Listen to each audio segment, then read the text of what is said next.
because it's Christmas.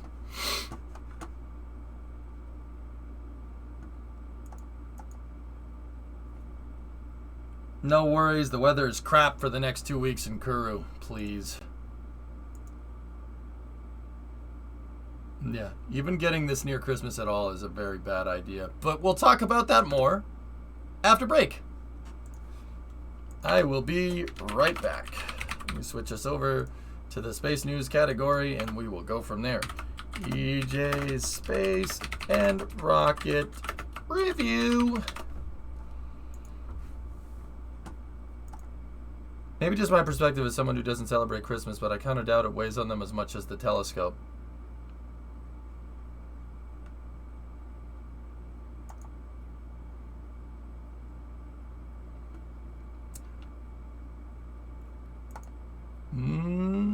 Okay, we'll see.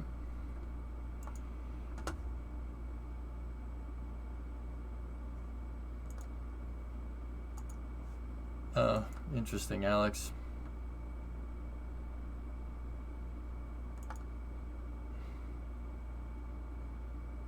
All right, I'll be back in a second, guys.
When ancient man looked to the heavens for guidance from the gods, he noticed star patterns and began to document their movement across the heavens.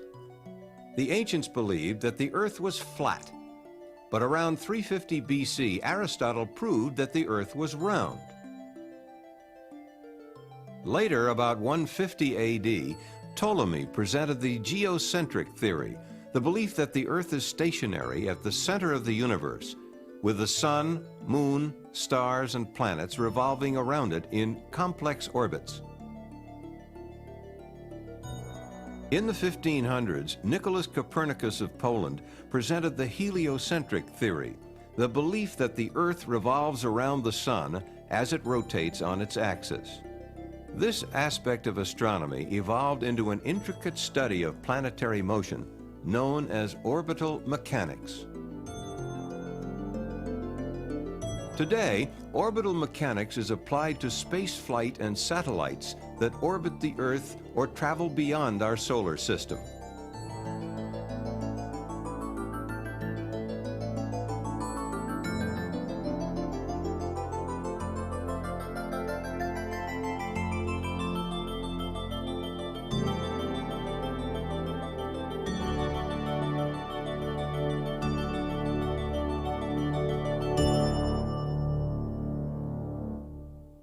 In the early 1600s, Johann Kepler, a German mathematician, using the data on planetary observations collected by the Danish scientist Tycho Brahe, developed 3 laws of planetary motion.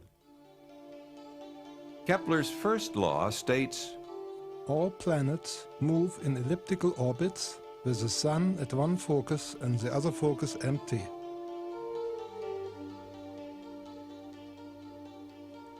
Applied to Earth satellites, the center of the Earth becomes one focus, with the other focus empty. For circular orbits, the 2 foci coincide.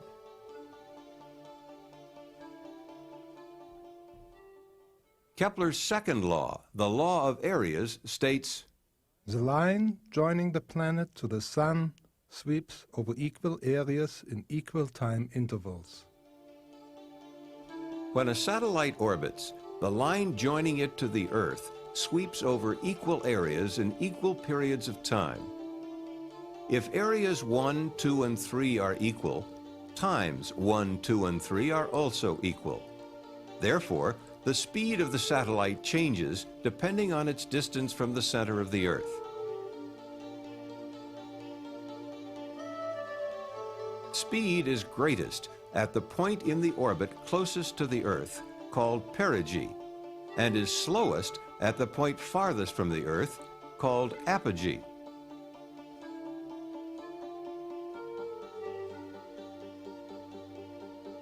It is important to note that the orbit followed by a satellite is not dependent on its mass. A large, heavy satellite could be in the same orbit with a small, light one, each sweeping out equal areas in equal periods of time. Kepler's third law, the law of periods, relates the time required for a planet to make one complete trip around the Sun to its mean distance from the Sun. For any planet, the square of its period of revolution is directly proportional to the cube of its mean distance from the Sun.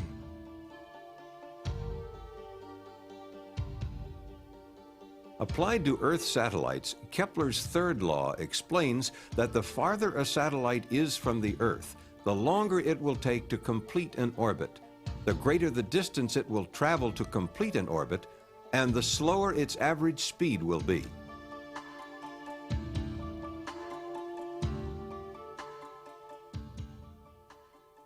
Isaac Newton, the father of classical mechanics, laid the groundwork for orbital mechanics. He combined the work of Kepler and others to formulate the law of universal gravitation and the three Newtonian laws of motion.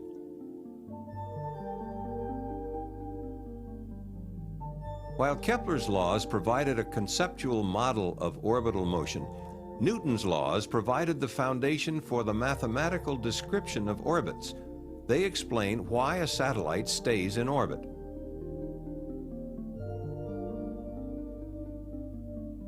Newton's law of universal gravitation. Any two objects in the universe, such as the Earth and the Moon, attract each other with a force directly proportional to the product of their masses and inversely proportional to the square of the distance between them. Stated more simply, the more massive the objects are, or the closer they are, the greater the gravitational pull between them. Newton's first law of motion. A body in motion will keep moving at the same speed and in the same direction unless acted upon by an external force. A satellite moves in a curved path around the Earth because the Earth's gravitational pull acts as an external force on it.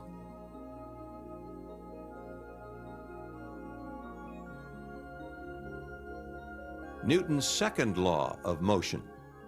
If the sum of the forces acting on an object is not zero, the object will have an acceleration proportional to the magnitude and in the direction of the net force. Newton's second law states that force equals mass times acceleration. It is this mathematical equation and the equation for universal gravitation that forms the basis for calculating orbits. Newton's third law of motion explains how a satellite gets into orbit. For every action, there is an equal and opposite reaction. If you blow up a balloon and let it go, the balloon is pushed forward by the action of the air rushing out of it. A rocket's exhaust gases are like the air rushing out of the balloon. The following illustrates how a satellite stays in orbit. If a man stands on a mountain and fires a projectile horizontally, gravity will cause the path of the projectile to curve downward and it will strike the Earth. However, if the man fires the projectile fast enough at a specific speed, the curvature of its path due to gravity will match the curvature of the Earth under it. the projectile will then fall around the Earth, becoming an Earth-orbiting satellite. A projectile fired even faster will have a flight path away from the Earth, but gravity will act to slow the projectile down, change its flight path, and pull it back toward Earth. If the projectile's velocity increased enough, a velocity sufficient to escape the Earth's gravitational pull will be reached. This velocity is known as the escape velocity. It is equal to about 7 miles per second at the Earth's surface. The preceding description did not consider atmospheric drag and the Earth's rotation, both of which will affect the trajectory of the projectile. It illustrated the principles governing a satellite's orbit.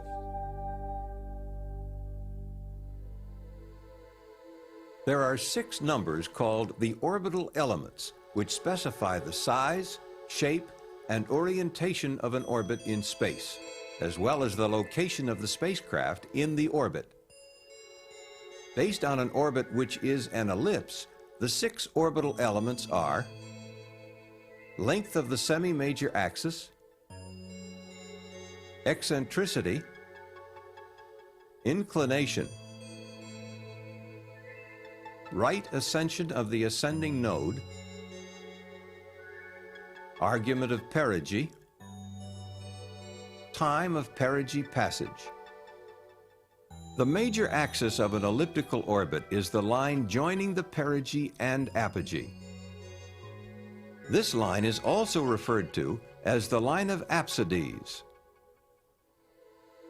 The first orbital element is the semi-major axis. It is simply 1/2 the major axis. Circular orbits have no apogee or perigee. Therefore, the semi-major axis is simply 1/2 the diameter of the orbit. The semi-major axis is used to define the size of the orbit. From this, the orbital period, or time that it takes for the satellite to complete one orbit, can be calculated. The shape of an orbit is defined by the second orbital element called eccentricity. For all ellipses, the value of eccentricity lies between 0 and 1.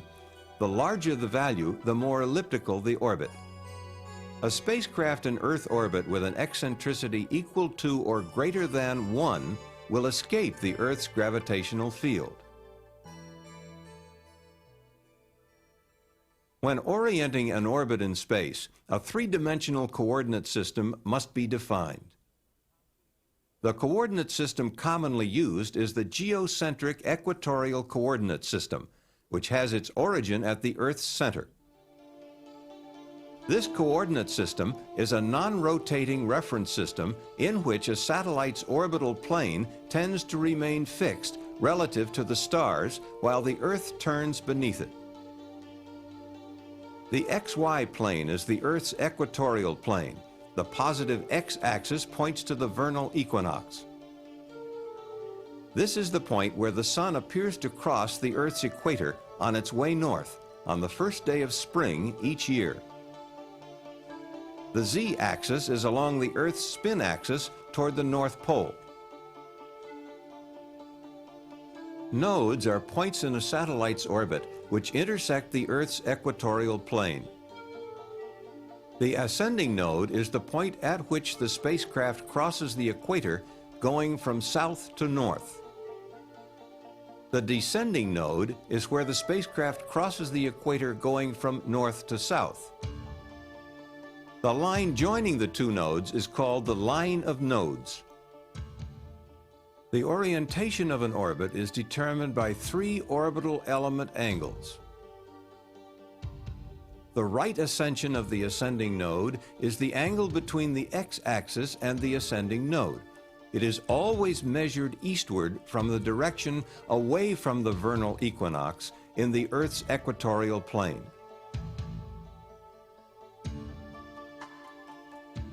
The argument of perigee is the angle between the ascending node and the point of perigee. It is measured in the orbital plane in the direction of spacecraft motion. Inclination is the angle between the equatorial plane and the orbital plane. A satellite which has an eastward velocity component at the ascending node has an orbital inclination lying between 0 and 90 degrees. Such an orbit is called a prograde orbit.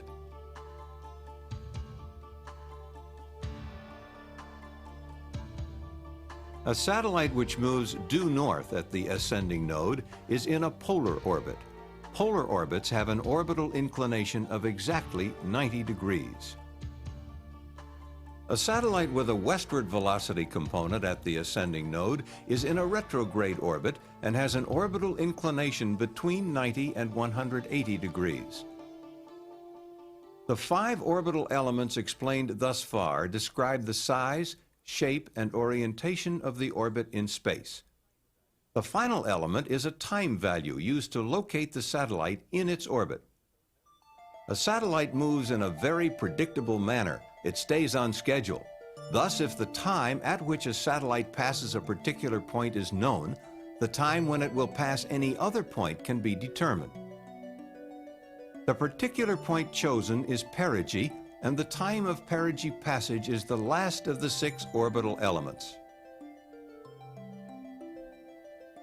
The 6 orbital elements depict a spacecraft's orbit in non-rotating coordinates.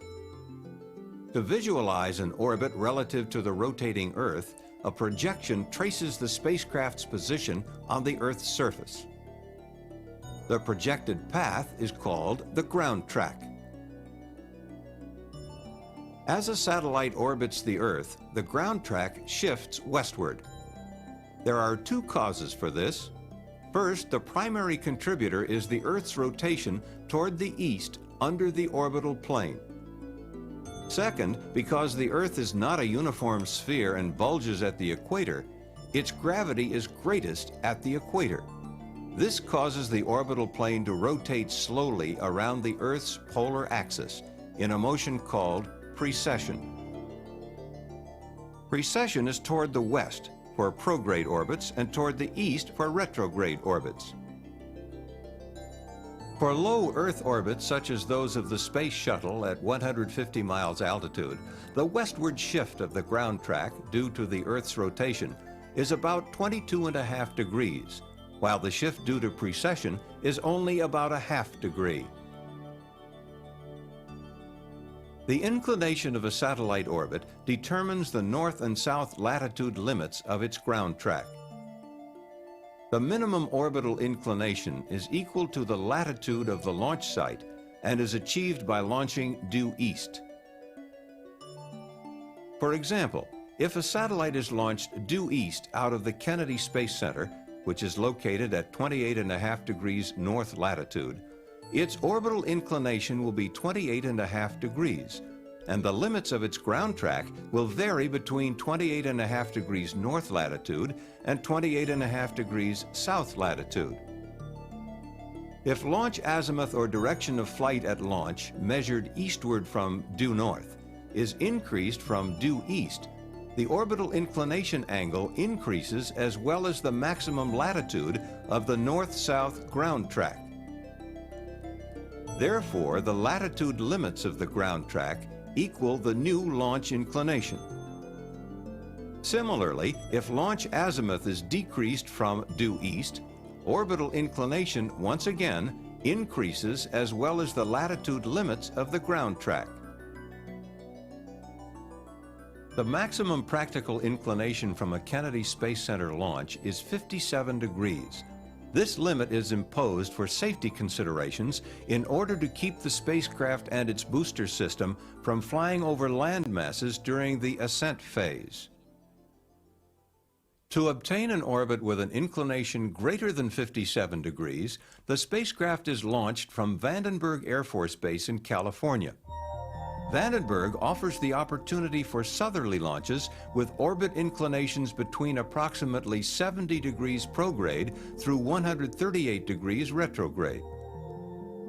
A significant advantage of launching from Vandenberg is the capability to economically achieve polar orbits with ground tracks covering all latitudes from the North Pole to the South Pole. The Earth is constantly turning, and all points on its surface have an eastward velocity, with the greatest velocity occurring at the equator. The farther the launch site is from the equator, or as launch azimuth is increased or decreased from due east, less of the Earth's rotational velocity will be imparted to the launch vehicle. This requires more fuel to get into orbit, or payload weight will have to be decreased. Launches due east from a position on or near the equator, such as the Kourou launch site in French Guiana, used by the European Space Agency, acquire the advantage of a free velocity gain of about 1,500 feet per second. This compares to the approximate 1,300 feet per second gain available at the further north latitude of the Kennedy Space Center. Launching from an equatorial site offers a significant advantage in payload weight capability and minimizes the amount of fuel needed to achieve an equatorial orbit. Since many satellites operate in equatorial orbits, these are important considerations.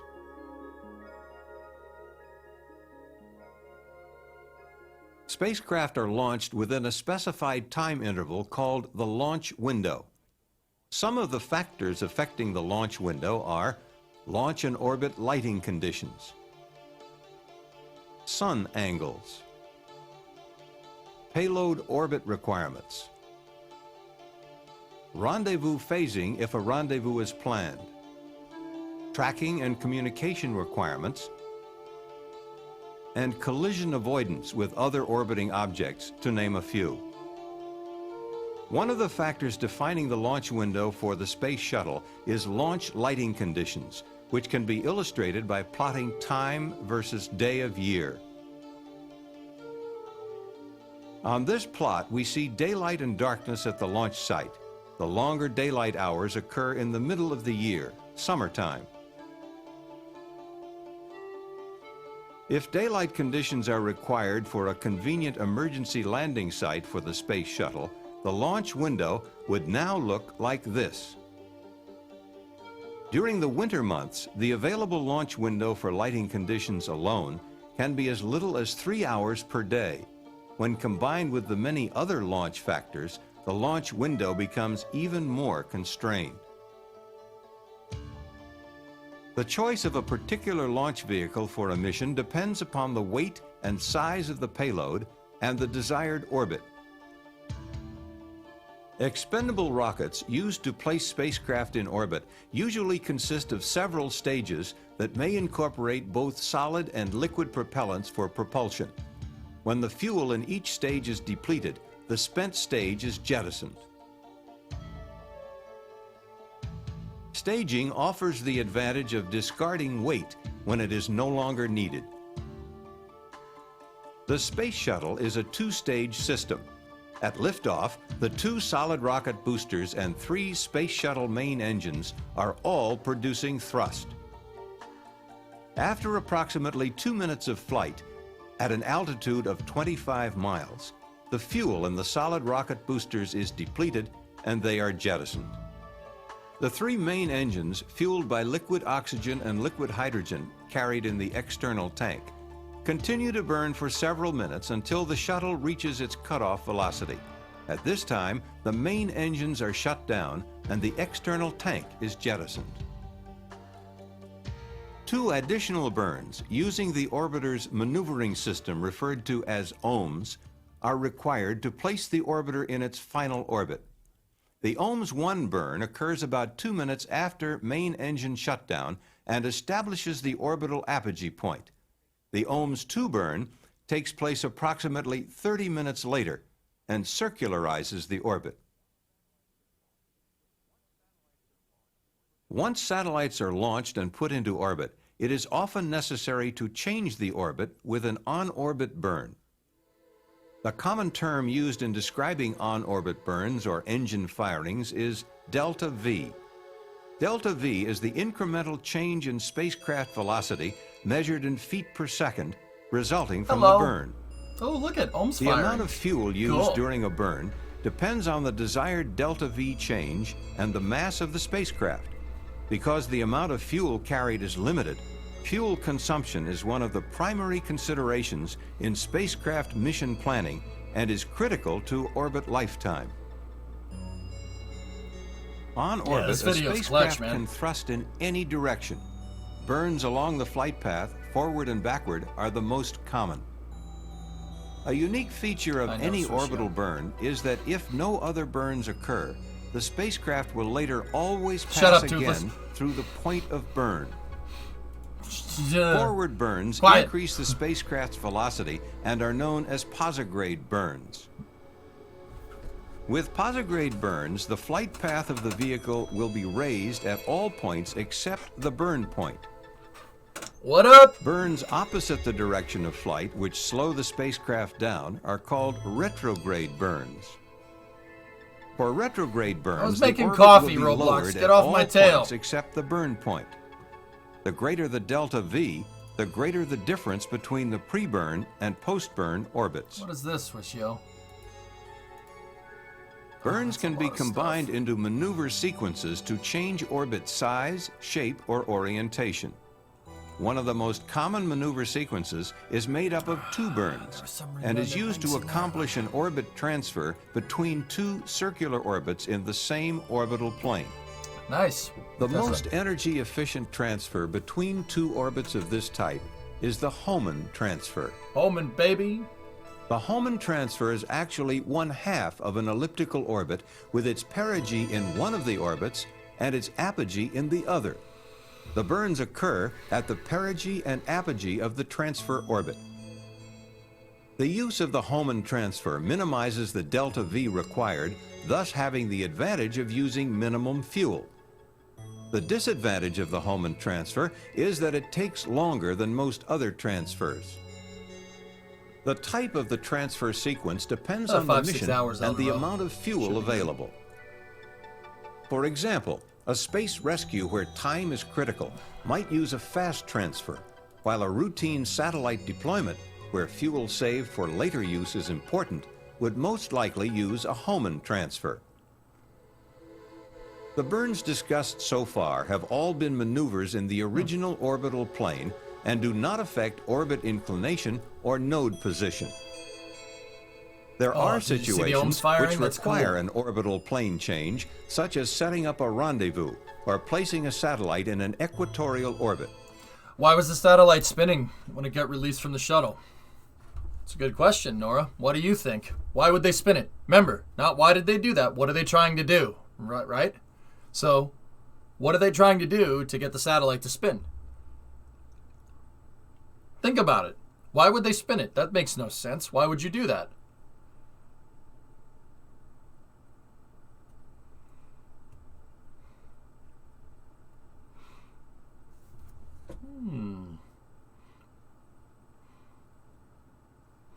Are you familiar with ballistics, with bullets, and why rifling on a barrel stabilizes the bullet?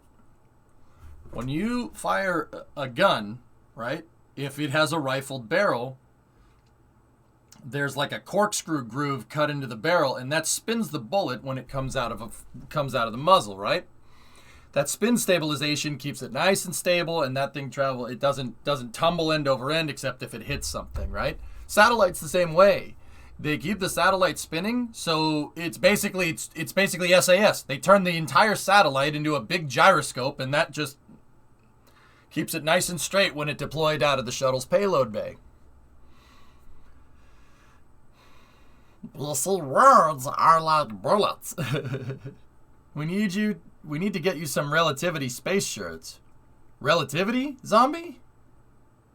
I will gladly wear some relativity shirts, dude. Are you kidding me? I think Tim Ellis is a freaking genius. I'm serious. I'm not just saying that to gain favor with him. That the additive manufacturing angle for on-orbit manufacturing is smart. That's really smart. That's next level thinking. I really, really appreciate it. I don't know, Mason. I know what you mean. It's like the only reason I was able to tell that was real is that the hydraulics bind every once in a while.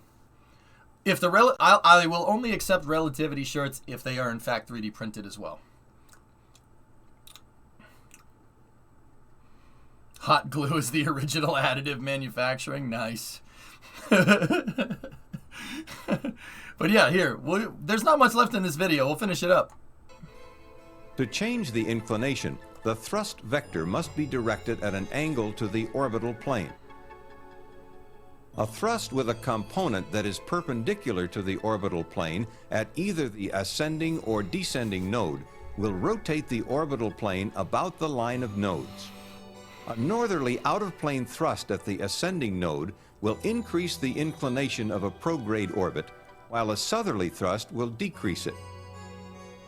Oh, sorry. Out-of-plane thrusts require considerable amounts of fuel and are performed only when absolutely required. The Space Shuttle, for example, using all of its onboard propellant, is capable of an on-orbit plane change of less than 3 degrees. Satellite orbital planes and altitudes are determined by their design mission, which very often includes a field of view requirement for optical or communications purposes. I just want to point out, and I know that pausing the video is annoying, so I try not to do it unless I absolutely have to. I just want to point out that this astronaut is sitting on the end of the space shuttle remote manipulator, and he's trying to grab that satellite in this picture. I just thought I'd let you guys know what's going on here. The field of guy's view trying of to grab the satellite is defined as the area of the Earth's surface that is in view from the satellite at any given time. Satellites in high orbits have greater fields of view than those in lower orbits. For example, a satellite at an altitude of 800 nautical miles has a circular field of view with a diameter of about 4,100 nautical miles. This video is clutch, man. So a satellite at 200 nautical miles has a circular field of view with a diameter of about 2,000 nautical miles. Low-orbit satellites are often used for photography and other types of Earth observation. A satellite placed in a low-inclination circular orbit at an altitude of about 19,300 nautical miles. Wait till I tell you how they stop spinning it. You want to get really confused? Yo-yos. I'm serious. Yo-yos. That's how they stop spinning it. There are 2 yo-yos located on either side of that satellite.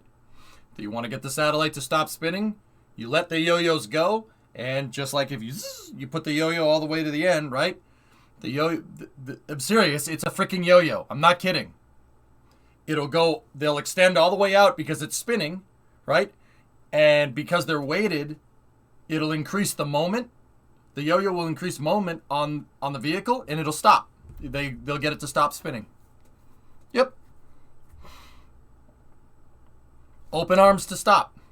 Satellite, his arms wide. Space shuttle and upper stage at Tanagra. Yeah, yo-yos. There's two weighted yo-yos that shoot out the sides. It's literally a yo-yo, but it's a space yo-yo. Conservation of angular momentum. That's right. Show them this. Let me see.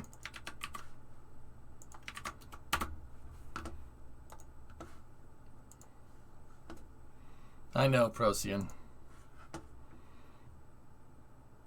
EJ, when the walls fell. Yep. Yep, see? That's actually a very similar thing. That was launching off of a Delta K upper stage. Yep, see? Freaking yo-yos. That's it. That's how they do it. And you know what the crazy part is? You could do that in KSP. Oh yeah. Have fuel tanks sitting on a hydraulic and extend the hydraulic when you're spinning something. It'll stop it. Oh yeah. That looks like it's MER. That's MERA or MERB. Frickin' yo-yos. How do they work? Yep. Here, go back over here.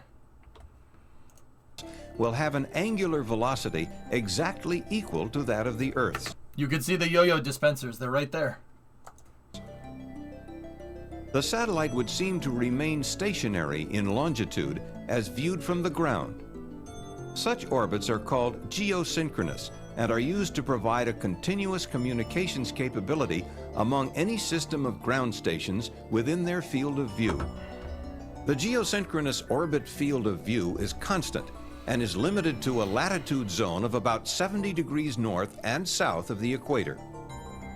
Effective satellite Stabilization, communications Thunderwolf. from geosynchronous orbit Don't need to is put it- not possible at either pole. You don't need to put a gyroscope on it if you spin it and then deploy it. No need for a gyroscope. So when you fire the stage, you don't need. Okay, so if you have a single stage, right? You have a kick stage with a nozzle, right? How's it going to stay stable? If you spin it, then it doesn't need a gimbal. All you got to do is point it in the right direction and then send the engine, and then you're good to go. That's what they do. Simplifies things. You don't need a gimbalable upper stage, and you don't need a gyroscope. It's easy. It simplifies the satellite design tenfold. However, because of their altitude, They just make the their satellite a field of view gyroscope covers nearly half with its the upper globe. stage. It's pretty smart. A special type of geosynchronous orbit with an inclination of Right, 0 Lloyd? degrees is called a geostationary orbit. It appears to hover over a fixed point on the Earth's surface at the equator. Most U.S. communication satellites are in geosynchronous orbits, providing near worldwide communications coverage. For effective communications at high latitudes, the Molniya orbit is used. Molna. Molniya is the Russian word for lightning and is an orbit used extensively by the Soviet Union for its communication satellites. It's an old video, okay? The Molniya orbit is highly eccentric with an apogee that is near the geosynchronous altitude and an inclination of about all those 63 satellites degrees. that are like circular were designed for the space shuttle. They were The satellite buses satellite that were slows designed down at for the apogee in shuttle. the northern hemisphere and whips through perigee in the southern hemisphere. This provides communications in the northern hemisphere for up to 75% of its orbital period. Several satellites properly spaced in Molniya orbits can provide constant communications at the northern latitudes. Navigation satellites, such as the U.S. Navy's Transit System and the Joint Service Navstar GPS Global Positioning System, use lower orbits so that a user can receive signals from more than one satellite at any time. Another frequently used orbit is known as a sun-synchronous orbit. These take advantage of the precession of the orbital plane caused by the Earth not being a perfect sphere. So smart. All sun-synchronous orbits are highly inclined retrograde orbits, which precess eastward around the Earth's polar axis at the rate of 1 revolution per year. Since the Earth-Sun line also revolves eastward at the rate of 1 revolution per year, the orbital plane will maintain a constant orientation relative to the Earth-Sun line. Yeah, If no the problem. satellite's period is then synchronized with the rotation of the Earth, it will pass over the same point on the Earth's surface at the same local time at a regular interval. We just did, Phone Sister. Where were you? A sun-synchronous satellite ensures that a constant sun angle and uniform lighting exist for the same field of view from pass to pass. That's so smart, dude. Satellites, such as those in the Defense Meteorological Satellite Program and Landsat, are sun-synchronous, Landsat. imaging the entire Earth on a regular schedule. So cool.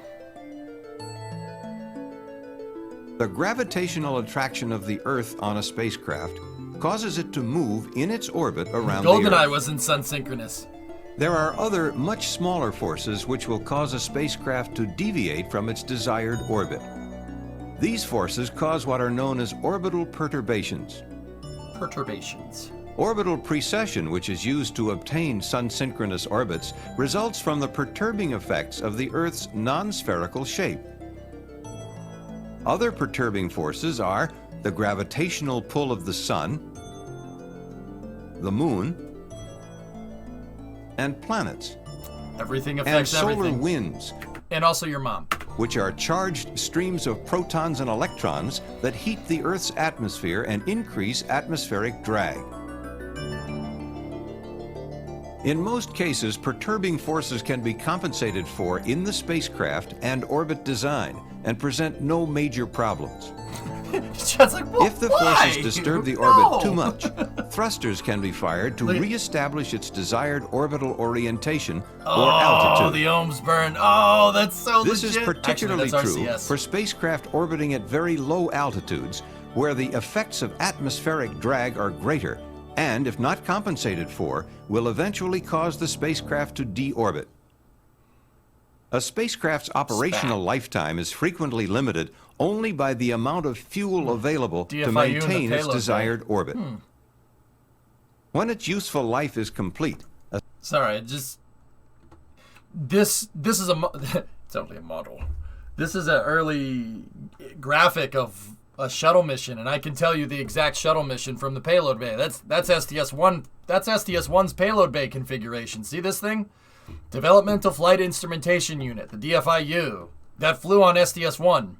That's the configuration for the payload bay for STS-1 from this wherever this infographic came from. life is complete, a satellite is left course it in is, orbit Funzister. or is So is the Delta deorbited, II's upper stage. burning up when re-entering the Earth's atmosphere. That's a rocket going into space. Which When the is fun. space shuttle completes its orbital mission, course, it Lucio. executes a precise retrograde burn to initiate its controlled return to Earth. This burn Come home, occurs baby. nearly halfway around the Earth from the landing site. The new orbit established by the retrograde burn causes the orbiter to enter the Earth's atmosphere about 4,000 miles from the landing site. During the period the orbiter descends from its orbital altitude to atmospheric re-entry, its attitude is maintained by the use of reaction control jets located in the nose and tail of the orbiter.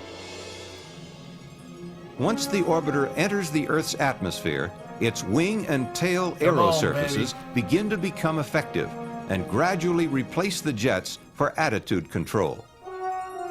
As the orbiter nears the landing Look at field, that thing, it's it sinking. maneuvers to a Look at it long, sinking. straight-in approach at an Oh, angle she's of sinking 17 like a to brick. 19 degrees. Discovery, go at throttle up. Nearing the runway, it executes a flare maneuver to reduce its sink rate and glides to a touchdown at approximately 230 miles per hour. As the orbiter rolls to a stop, our journey into the world of orbital mechanics comes to an end for now. This is only the basics of orbital mechanics, an intricate Bono, my study tires, of planetary mate. They were and satellite Michelins. motion. The next time you see a launch, you will see it from a different, somewhat knowledgeable perspective. You will understand the fundamentals of spaceflight.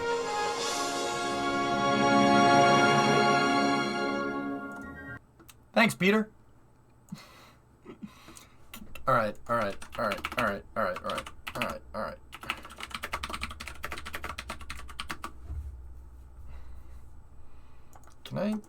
Can we just, can we just,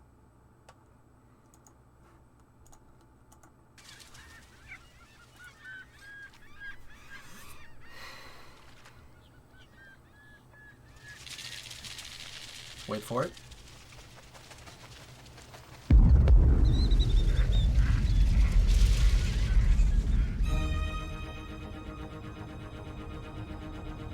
Sonic booms just heard at the Kennedy Space Center. Yep, okay, I got a tally ho on the Cape. Looking good, man. Looking good, man. Can hear the wind real loud right now. Yeah. No bits.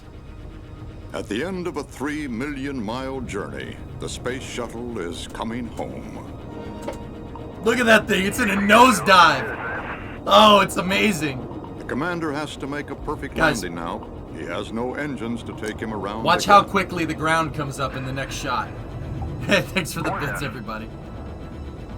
Oh. Watch. Watch how quick the ground comes up. Okay. Right. Okay, got him. Up. I'm gonna go. Gears on, got a light. Got a light. 400. Watch the ground. 300 out. Gears coming. No! 50 feet at 240. 30 feet at 235. 20 feet at 225. 10 feet at 220. 8 feet at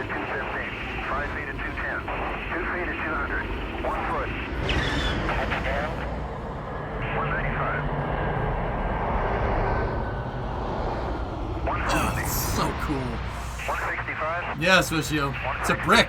Told you, it doesn't fly too well. 90 at 5. For a brick, it flew pretty good. 70 at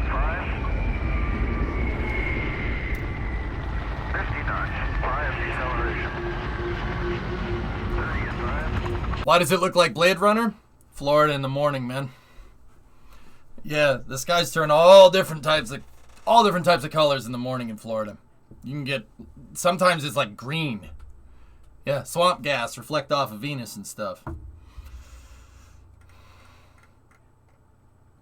The first launch of the Angara with the Perseus upper stage has reportedly been pushed due to GSE issues. You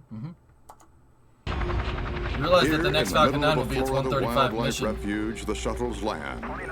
They are serviced and are launched again. Okay, Houston, wheels are stopped. Way to go, boys. Magnificent! This is Kennedy Space Center, America's spaceport. Look at the rocket garden, man. That is very different than how it looks now. That's very different. Here, there's one other shot from this that I'm... Here. Was a shuttle able to use traditional aviation ILS, specifically in the event of an unplanned landing at a different runway? No. Must be a launch today? No, Mar Turtle, there already was. You missed it. It was at 5 this morning. It was about 12 hours ago. There's already a launch today. Here, one part right here. One part right here. Where is it? Yeah, here we go.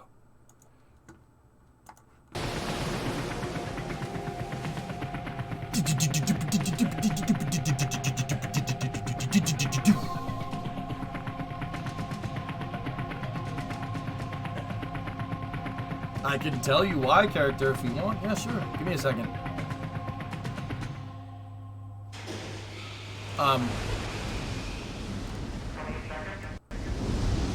Headphone users. Headphone users, you've been warned.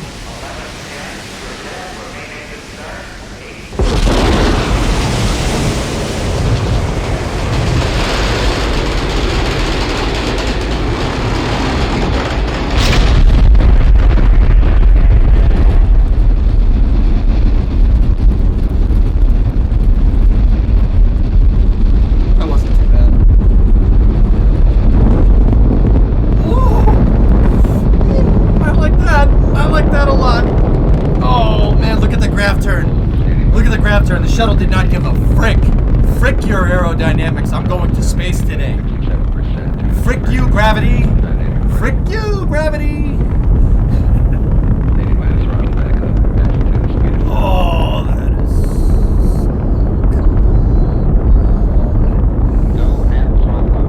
Goat.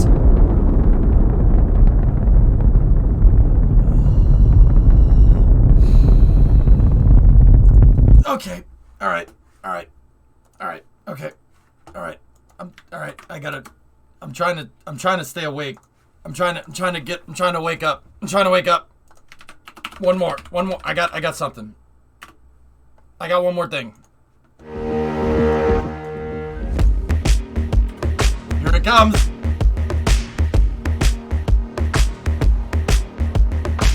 I just linked it, guys.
Dude, that shot of that thing flying through its own exhaust is this one right here. Oh, that's so legit. That gets me fired up every time. Needing to ask in KSP, where does maximum dynamic pressure occur? It depends on the shape of the vehicle. It depends on your TWR. There's a lot of things that really depends on, Orion. Turn on the debug menu, the aerodynamic debug menu. You can see when your rocket hits maximum dynamic pressure.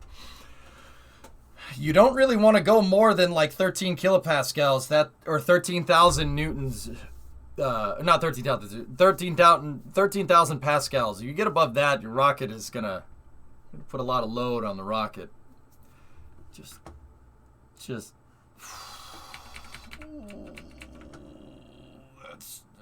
That's really cool, man.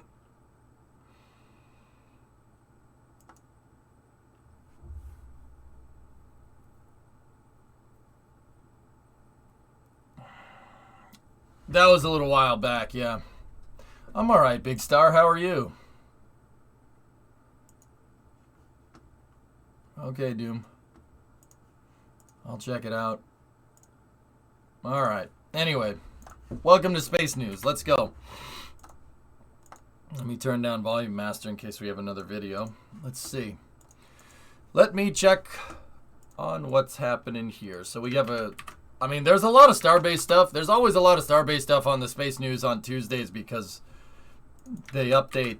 NASA Spaceflight never stops with the updates. We got some footage coming from Launcher here. That's pretty sweet. Excuse me.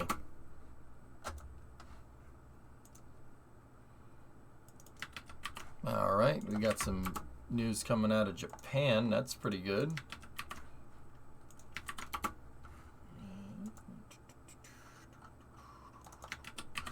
We got some news about James Webb. It's not good news, particularly. Well, it really depends.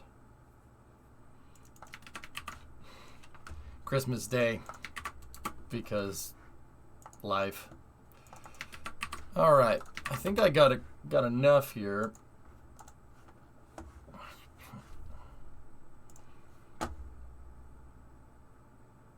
Yep. All right, we can start with Tory Bruno since that's the thing that's been linked the most here. So let's take a look. So this is coming from Tory Bruno. He's the CEO of United Launch Alliance here at More Space News. Oh, okay. We got more. That first one isn't working. Oh, because the links are messed up.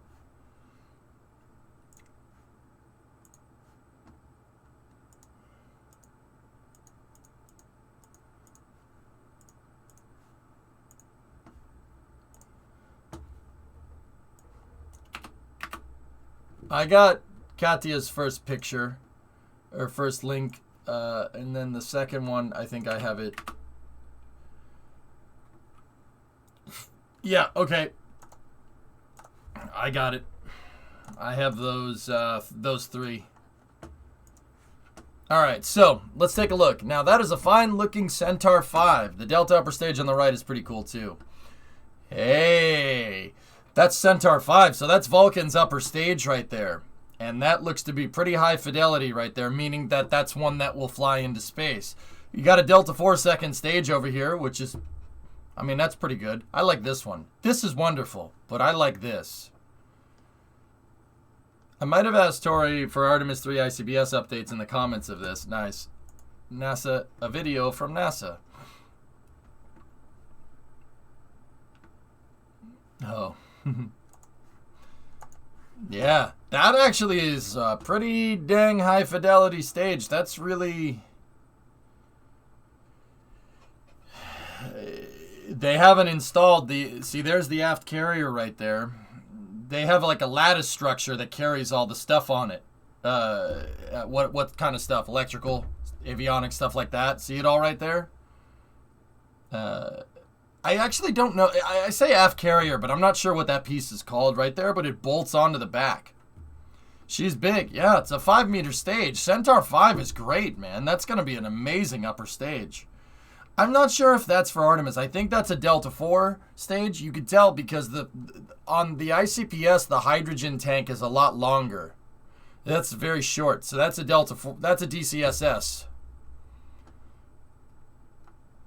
When is the first flight of Vulcan scheduled for? In a couple of months. They're scaling to the BE4.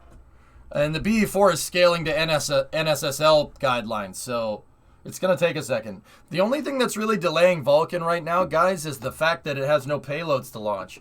The payloads that were originally scheduled for Vulcan are not ready. So because they're not ready, they scaled to the first defense payload for it to launch. And BE4 is doing a little bit of parallel. The Blue Origin with the BE4 is doing parallel testing. Because they did run into some problems with getting the BE4 kind of up and running back in 2017, 2018, and overlapping testing, doing what's called parallel testing, is the way to make up for that. Everything points to them scaling for NSSL, which is the National Security Space Launch contracts, in 2022. So that's what I think they're gonna do. Tori says RL-10s are delivered for the stage and just off of the camera. Also, I think it's the aft bulkhead carrier. That's what I did call it, Lavi. Yeah. It has a bunch of stuff that you can like deploy CubeSats from that thing, amongst other things. And I'm gonna go ahead and guess that it probably has some brackets on it for an ACES, if I had to guess.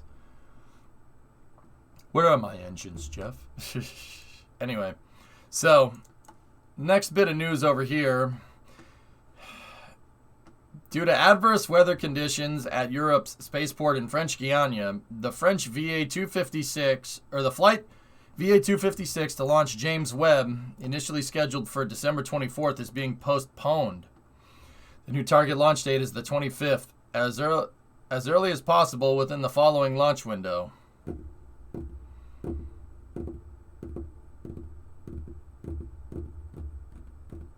Nice, Thomas. There you go.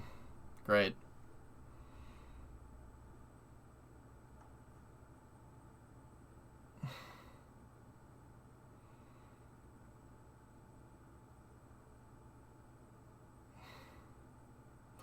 Tomorrow evening, local time, another weather forecast will be issued in order to confirm the date of December 25th. The Ariane 5 launch vehicle and Webb are in stable and safe conditions in the final assembly building. Well, that's fabulous. Internal screaming. Hey, I know that guy. Capybara didn't like that. Let's not rush at this point. Yeah, let's not rush. So launch it like next week, like after Christmas, like on the 29th or the 30th, or like wait until 2022, January 3rd or something. Please. Oh. It'll always be safe in the final assembly building. Yeah, the final assembly building is fabulous.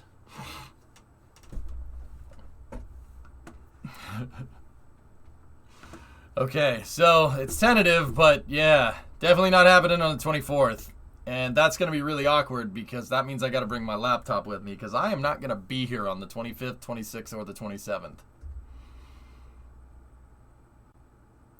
So if it goes any one of those days, it's going to be exceedingly hard. I'm going to be at the future in-laws place during those days. So this is going to get fun for EJ. No. That's going to suck, bro. Enjoy your time off. Thanks, Random Bob. Yeah, your mommy said it's okay. I'm not worried about what Mrs. Brimo says. Brimo, not worried about that.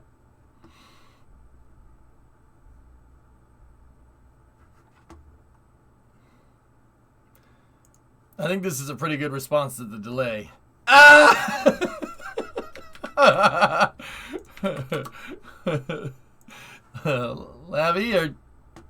Lavi, you all right? Or Lavi? You dead? Ah.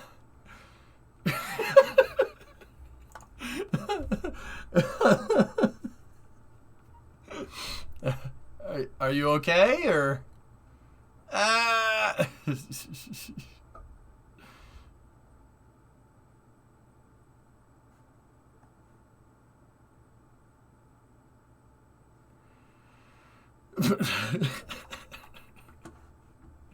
You dead? Yeah, I'm on. Okay. So there's that. Here, next up we got some launcher stuff. Let's take a look. This is coming from a small a commercial company called Launcher, and let's see what they're up to. We got a couple videos from them.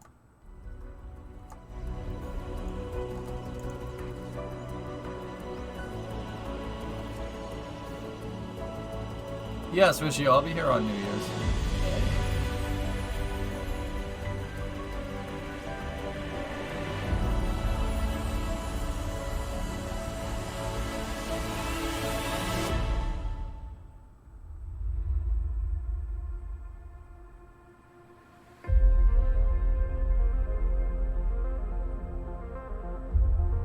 Dedicated launch when you need.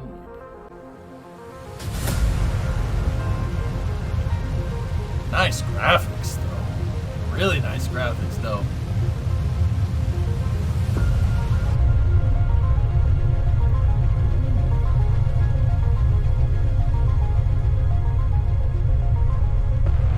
Ooh, very nice. That looks like the Imahara rocket. Oh. 3D printed in copper alloy. Very nice.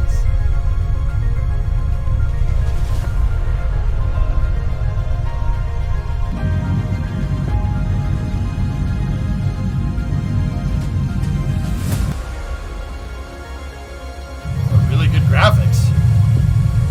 Spared no expense.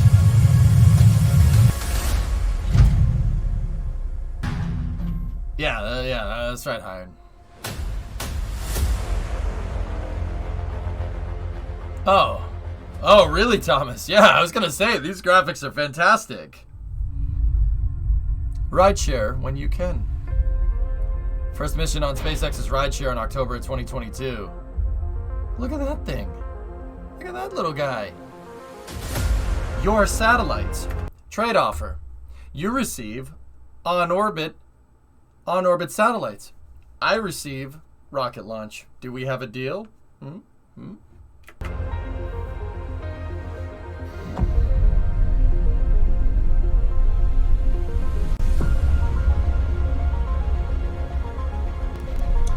It's a trade offer. Wondering, what is a trade offer? What do you want? Do we have a deal? You son of a...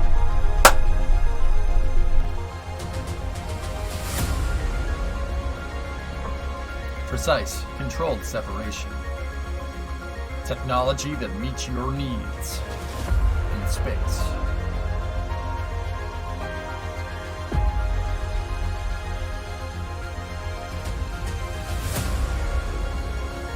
We also like playing music that sounds like Halo, but it's not. Launcher. Cool. Great video, actually. We also got some engine testing from Launcher. Let's see what these are up to here. Oh, turbo pump testing.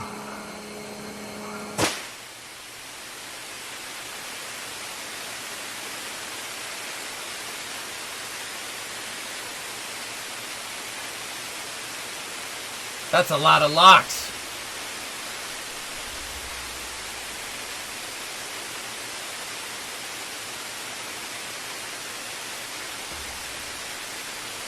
Okay, Anton.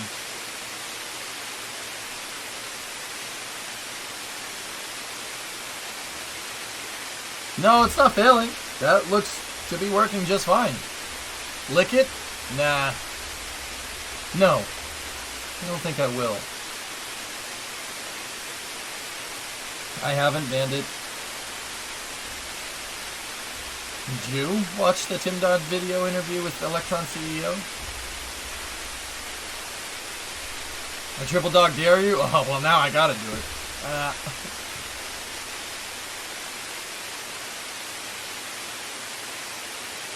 They call their engine, I assume. Well, it is called the E2 liquid engine. Actually, it's called the Launcher E2 rocket emoji liquid engine.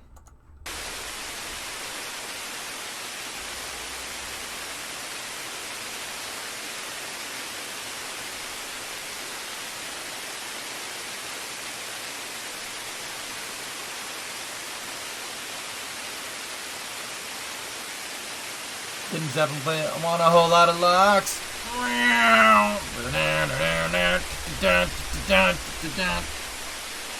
we doing it? Are we doing this?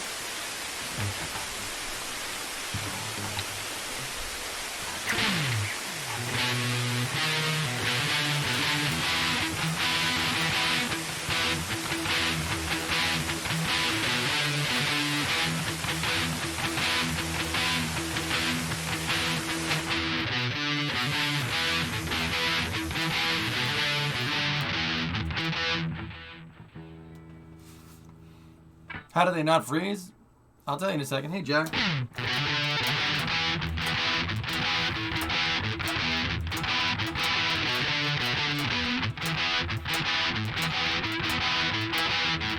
You need cooling for your rocket engine.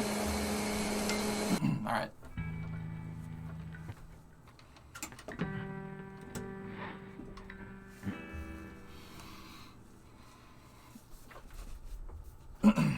So yeah, there's the turbo pump. That's the turbine machinery. They were testing the LOX turbo pump, which implies that they're using two different types of turbo pumps there. But so you have your fluid impeller up here, and then you have the actual turbine right here. It's basically a big turbocharger, but instead of being designed to move air, this is designed to move liquid. It's just an axial fluid impeller. That's it, as opposed to an axial turbine. This is just an axial fluid impeller. That's what most turbo pumps are. See, right there. This is the turbine part. That's the pump part. Turbo pump. Simple. Not really. Communication breakdown. It's always the same. Boo-doo-doo-doo-doo-doo. Getting a handover from ground stations. E2 360 degree view. Ooh. Let's see.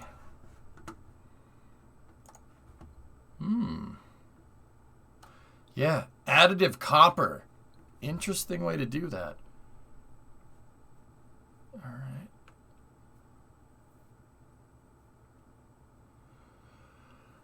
That's the component that they were testing right there. So, okay, that's interesting because that's a single. Let me take a look. So this is just the LOX turbo pump, but they have a single power pack, which means that the RP1 pump should be right here, but it's not. They were only testing LOX. See this flange right here and those bolt holes? The RP1 turbo pump should be right here, per that engine model. Let's take a look over here. Let me see it again. Can you explain what's happening here? Science? Yeah, okay.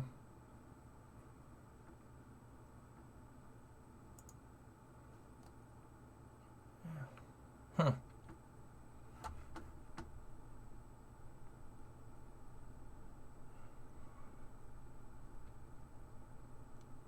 Nice username, that's cool. Can I explain what's going on here? Houston, Tranquility Base here. The Eagle has landed. Tongue stuck to a turbo.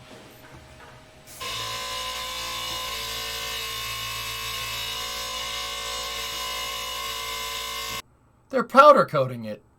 Or depowdering? No. No. They wouldn't powder coat it. Powder coating it will melt it off. So depowdering, what could that be? This is probably copper powder that's left over from the manufacturing process, if I had to guess. That's what I'm guessing depowdering is. It sounds like they're shaking this at a very high frequency, at a very high resonant frequency, to get all the copper, the leftover material from the additive manufacturing out of this thing. That's what it seems like. It's basically a paint shaker. It's a powdered pudding shaker. Yeah, see, this is the mix that they use to make the pudding. That's right. Selective layer sintering. They printed from atomic copper powder that slaves melted. Yeah. Left over from the additive manufacturing process. Cool. Well, got a lot of good stuff from Launcher there. That's cool. 3D printed copper. Laser sintered copper. That's new. Haven't seen that before. You hear about the new spaceport in Georgia that's been approved by the FAA. I didn't know it got approved, but I know about it. Yep. Copper-coated eye candy. Yes. Yes, that too, Bandit. Shouldn't have this much residue with additive manufacturing. Yeah, it's very strange. I'm not exactly sure what depowdering is, guys. But anyway, what is this? What is this link? Tongue stuck to a turbo. What is this? Why does your sword have those things in the middle of the blade? It's called Stabicus. It helps me with math problems. What kind of math do you do with the sword? Long division.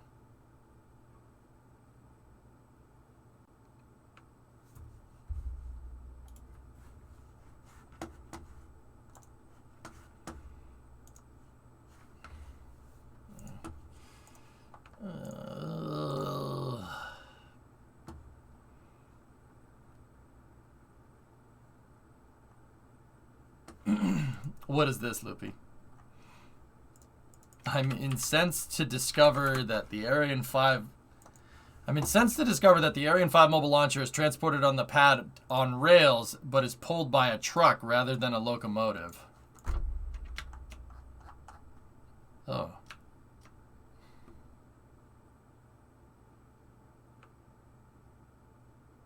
No, Gisa, no, that is so not right.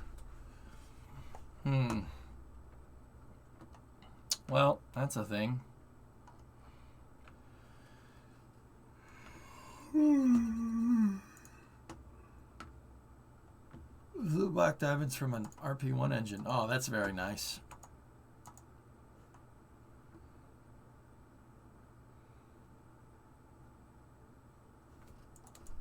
What's the reply to this?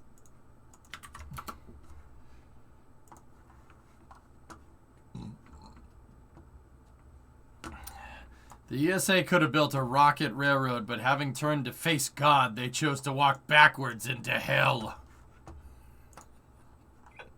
What? Yeah, I like that. Yeah, I like this. I also like this.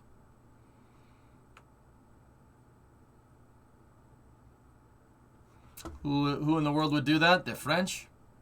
Everybody else tows their mobile launchers with a train. We will not do this. We will tow it with a truck. Because screw you! Oh, mate, why'd you use it? Why'd you use a truck? Because we felt like it, you freak. Discovery, go at throttle up.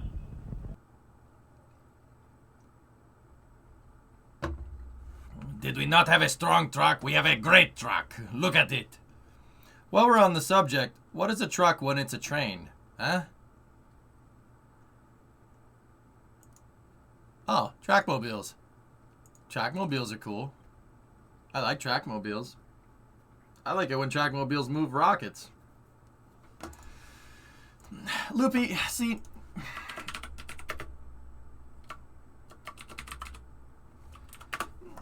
Trackmobiles are cool, okay? Trackmobiles are cool, but they ain't no Alco switcher, okay?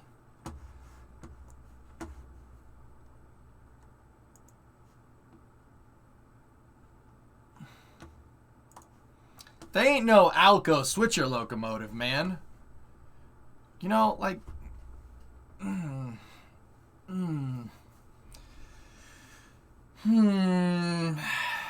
That's nice. See, look, it's even got yellow handrails. That's very aesthetic.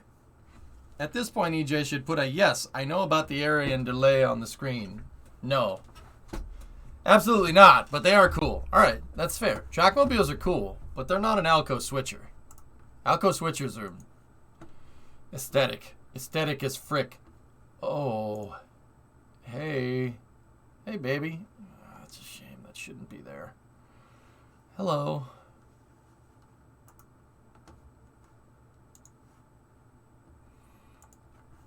Oh, yes.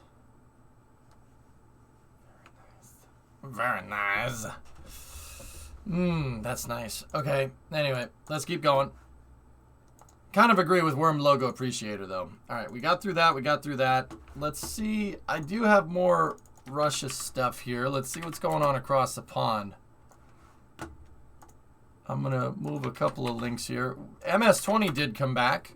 Yusako Maezawa, the Dear Moon guy, is back on the ground with Yoho Hirono and Alexander Misurtkin.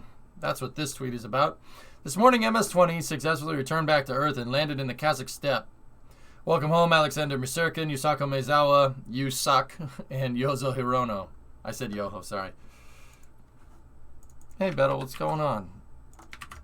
All right. So that's good. Oh, dude, Zeal 130s. Cool trucks. Yes, of course I noticed them. EJ, booster vent alert. All right. So what? They're only doing cryo testing today, Kuro. I don't think they're filling it up with fuel or static firing it, but we can go check.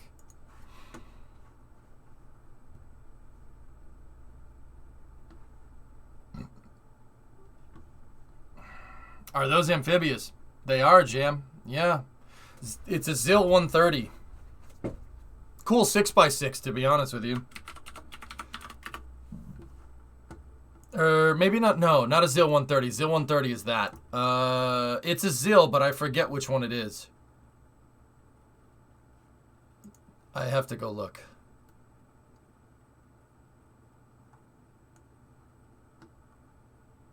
Dang it, now I'm confused.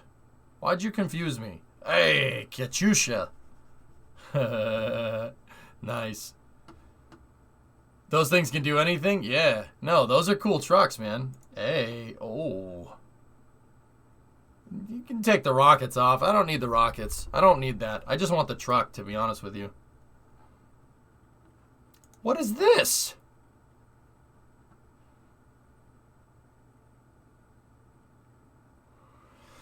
A 4906. Thanks, Loopy. Yeah. That's the one. We made one in KSP one time. Very useful.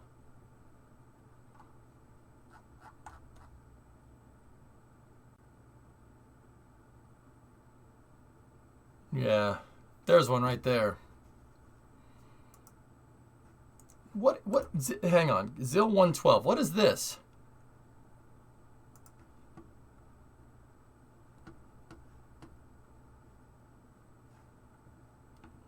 It had a 6-liter V8 with 230 horsepower in 1960. That looks a lot like a Shelby Cobra. New Haas. Nope, what? No, that is so not right. That's kind of neat. But yeah, the Zil trucks are really cool. Zil 130 is their semi-truck. That's also a nice truck. It's got a big block in it. Big block with a single barrel carburetor. Yeah, that's not good. Should fix that. It is a boat, Bandit. The Zil 130s, or Zil 4906s are here. They're amphibious.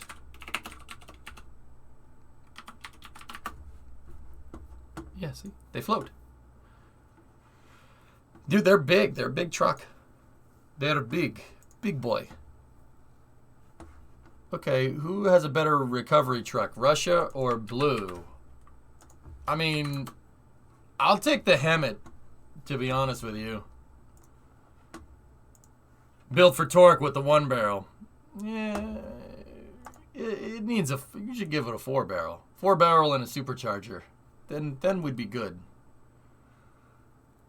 My mom wants to know if we want anything from the grocery store. They already have Faygo. Jets. I know that's not from the grocery store, but Jets, please. Good for driving in the Russian swamp. That thing will make it through the swamp. Those things are really good. Really powerful trucks. But yeah, 130s are cool too. I like those as well. I appreciate a good truck when I see it. That's a good truck. Because it's also a boat. Tendies. No, other than that, Remo, I'm okay. Now make that Hemet a dually. Yeah, there's a YouTuber that did that. All right, everything Roscosmos. On the 13th of December, Roscosmos launched a Proton M rocket with 2 communication satellites from Baikonur. The majority of the launch went smoothly. Oh no. But the Briz-M upper stage shut down early, leaving the satellites in a lower orbit. Luckily, the Express AMU satellites are expected to recover from this using the onboard electric propulsion system to get into geostationary. Damn it. Well, that's unfortunate. That Briz has been giving him trouble for years, man.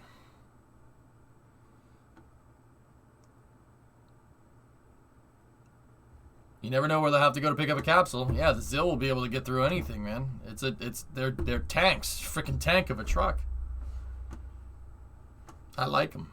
I like those things. Very nice. Well, that sucks. It looks like the Express AMU Proton. Well, Proton did the thing well. Isn't Briz supposed to remain in use on Angara? Look at the graph. Let me see.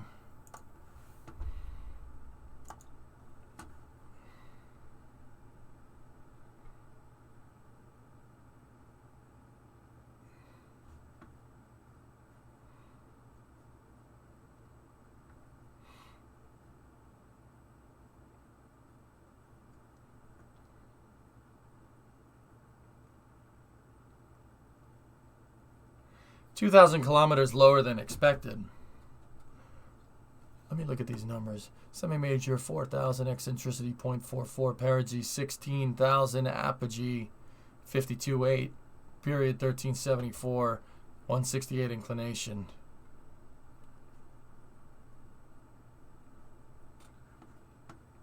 That's like a half second too early. If that, that's a 2,000 meter difference in apogee when your AP is at 52,000 with a 0.44 eccentricity means, yeah, that's like maybe a half second too early. Like actually probably less than that, like a tenth of a second.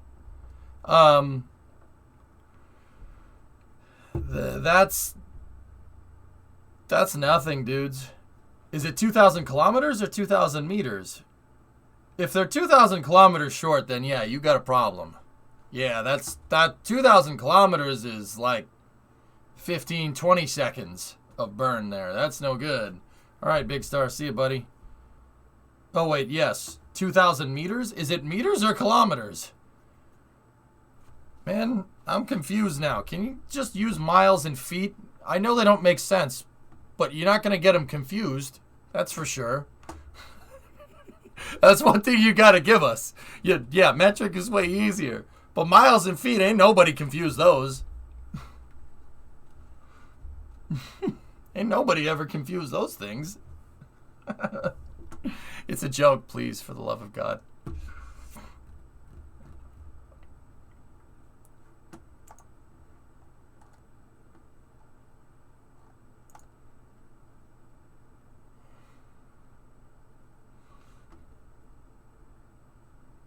It's all in kilometers by the look. Okay, so Russian domestic communications separated for launch vehicle. Initial perigee about 2,000 lower than announced. Possible trajectory error for Briz-M maneuvers expected at 145 east. What about feet and kilofeet? Yeah, it's possible for them to get confused. But see, when you're using kilofeet, Vasya, you don't use feet. You just use kilofeet, okay? Instead of feet, we actually call them flurbos.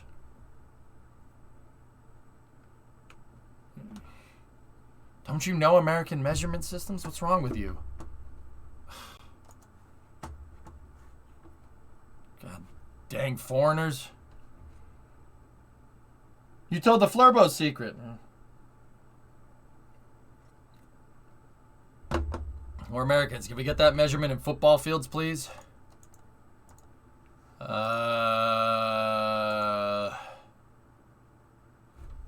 Please hold.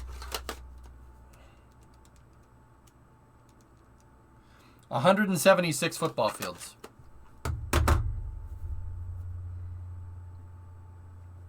Actually, more than that. Way more than that. Damn you and your measuring systems. 100. It's more like 170. No, 1,760 football fields, maybe. Nope, more than that. 17,600. Yeah, 17,600. That's the one. What's that shirt you got on? Sliss. How many AR-15s is that? Well, it depends, human person. Is it the long barrel or the short barrel? AR-15s come in all different shapes and sizes. Yeah, Ian, it's pretty good.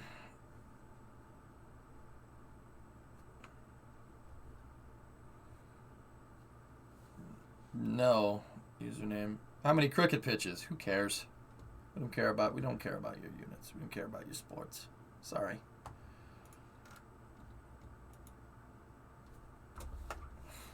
Don't lie to me, Rubber. Tranquility Base here. The Eagle has landed. How many double deckers? What is this?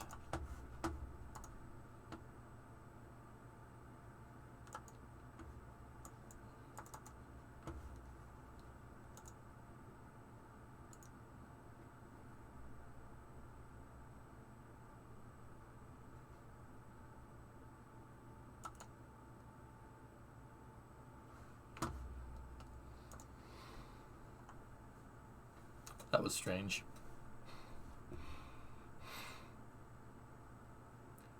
That was weird. I didn't like that. Yeah, I didn't like that. Discovery, go at throttle. Yeah, I didn't like that. Grits, 14-month resub. Thank you. Yeah, I didn't like that at all. Well, all right. Anyway, going back to this, if that's 2,000 kilometers lower, then you got a problem. That's very big underperformance. If it's 2,000 meters lower, then who knows? Okay, what else do we got here? So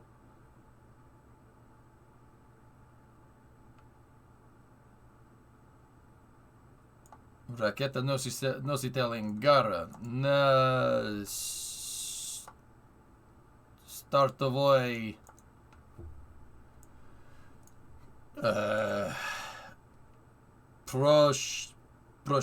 площадке. All right, let's see.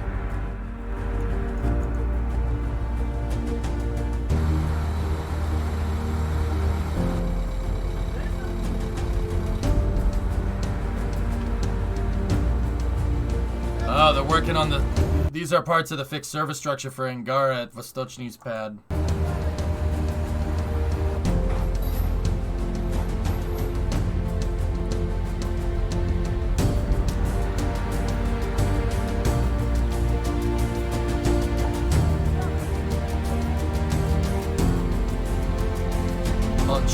Стартовой площадке on launch table.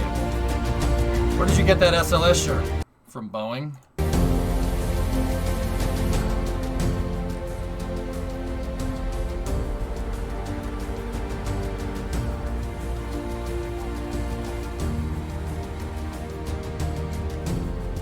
That's pretty heavy.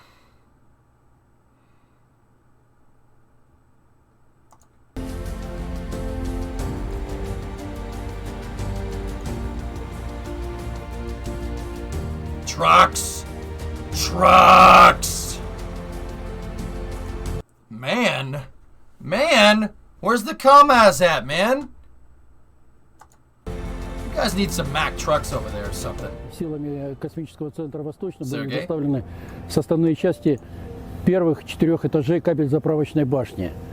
Они доставлены на площадку силами промышленных технологий с целью ускорения процесса монтажа. Будет проведена крупноузловая сборка составных частей кабель-заправочной башни, чтобы в начале следующего года по достижению строительной готовности приступить к началу монтажа с 1 по 4 этаж. Hey, guys, I think I see some crumbling there from the inside. You know, I think I see some crumbling in the launch pad. Maybe that's what they were on about. Part of the 4 floors of the launch tower were delivered. Cool. Hey! Hey! Hey! Hey! That's a big crane. I like that. Hey. Hey, you. Very nice. That is a Lever 11,000. That's the same crane. Holy crap. I like big cranes and I cannot lie.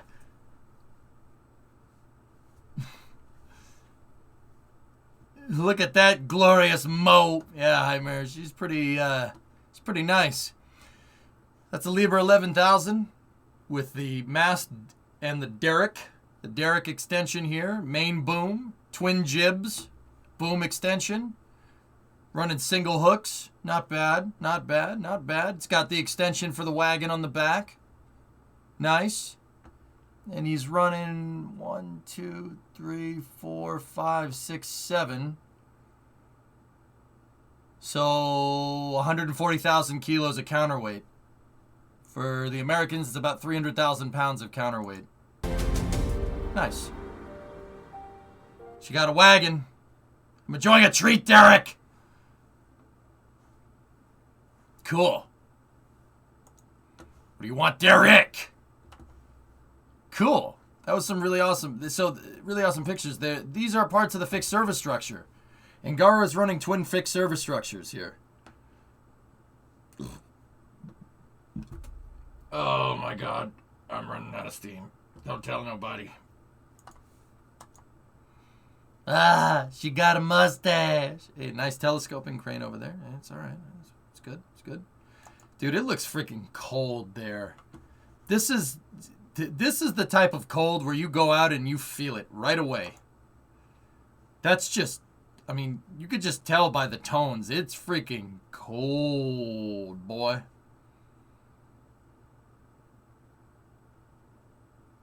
Longer lines enough not to blow the hydraulic up, period.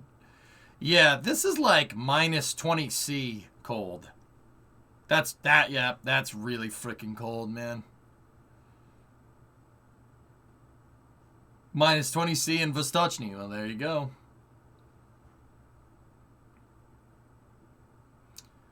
You can tell it's really cold when you step on the snow and the snow cracks. It goes. It's almost like you're walking in sand. That's how you know it's really freaking cold. Minus 20 is relatively warm. Minecraft after Space News. I think I'm gonna go to bed after Space News, DV. I'm out of gas, man. I've been up since 2 a.m. Minus 40 is what we're talking. Well, that's something I understand, because minus 40 in Celsius and minus 40 in Fahrenheit is the same thing. Yeah, it's freaking cold. It doesn't get that cold here, Vasia. We get like minus 10. It can get to minus 20 sometimes, but it doesn't get that cold. Yeah. I wonder if they have block heaters out there. Looking, it might be minus 25 in the video. Minus 20 is not that cold. Yeah, it's not that cold for you guys. I like walking on the squeaky snow too. Yeah, it's almost like you're walking in like gravel or something. Like it makes that. That's how you know it's really freaking cold. Angara pad at Plesetsk. Yep. Those pieces were right here. They were parts of this sucker. Neat. Yeah, this is one of Angara's pads that's already completed.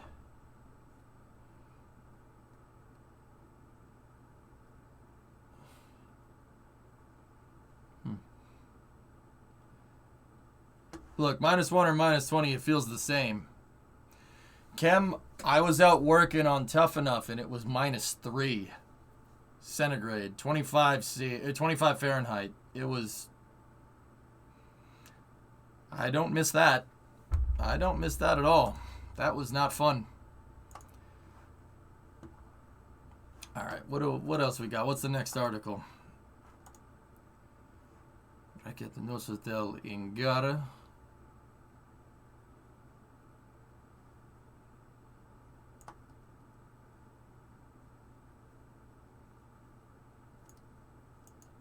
#23rd, 27 is the December.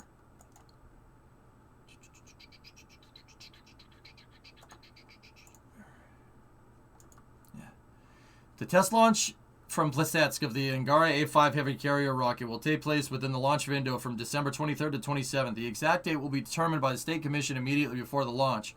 There can be no talk of a postponement, a source in the rocket and space industry told RA Novosti. There's no exact date for the launch of the product from Plesetsk Cosmodrome yet. Since the launch is a test one, the window is allocated from the 23rd to the 27th. Okay, good to know.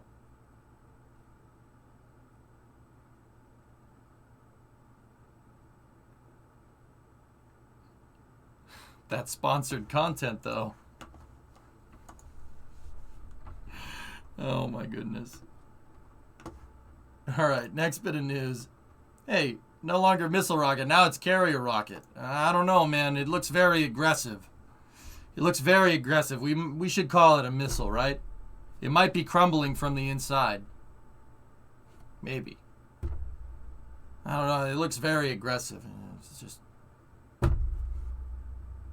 Ian, you see that? You see that crap?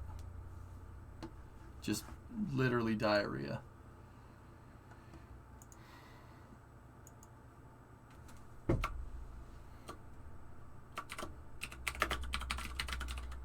Give me 1 second, guys.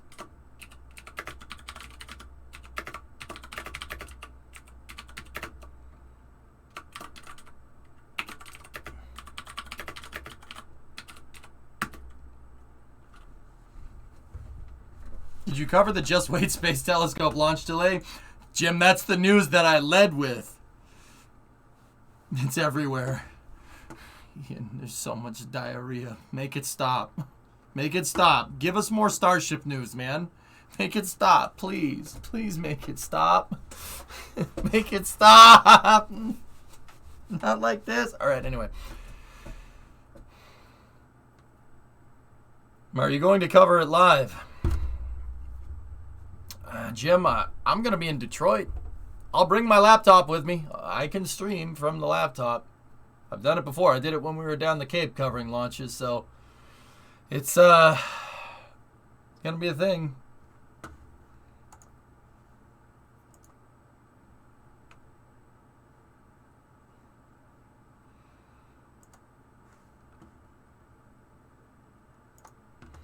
Finally, the Australians are getting into the launch business. Oh, nice. Cool. All right, next bit of news. All right. Let's get to the EJ can badly read Russian.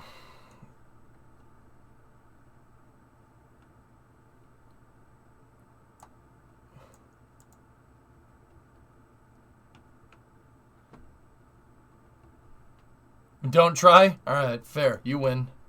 Installation of a cable filling tower at the Angara rocket launch complex has begun. Cable filling tower. Oh, okay. Conduits. All right, let's see. I want to see these pictures. Yeah, it's fine. Nice. Okay. How much rebar do you want?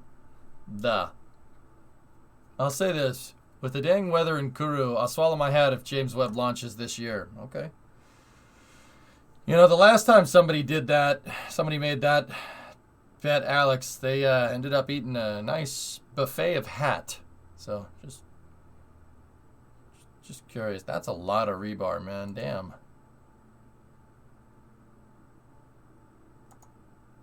These are really nice pictures. Huh. what the heck? What the heck is this going? Oh, that's the mounts. That's the mounts for the service structure. Got it, got it, got it, got it, got it. Peter actually ate like 3 hats since he had to do multiple tastes. Are you streaming tomorrow? Yes, Parch. Oh, yeah. Mm-hmm.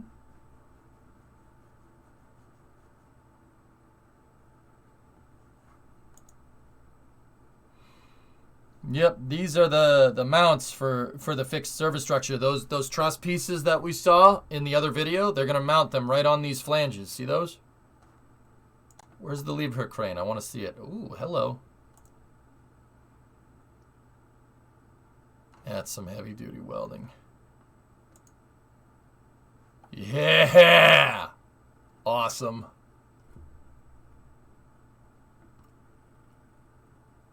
She's coming along. Still got a ways to go, man. Still got a ways to go, but I can't imagine that building this thing in this weather is fun. Where's this? This is in Vostochny. This is Russian Far East at their new spaceport. 20 years more. Too real, man. Too real. All right. So that's going to do it for the Russian news. What else we got? This is coming from Hayabusa, the Hayabusa Twitter account. 2 papers on the first analysis of the sample from the asteroid Ryugu have been published in Nature Astronomy. The first is led by Toru Yada and reveals a sample rich in water and organic matter similar to primitive meteorites but darker and lower density. What? The second paper is led by Cédric Perroget, Université Paris-Saclay, which looks at the results from the near-infrared microscope, Micromega, and finds a sample rich in OH, CH, and NH groups, as well as carbonates and hydroxides. Interesting. Satre, let's go!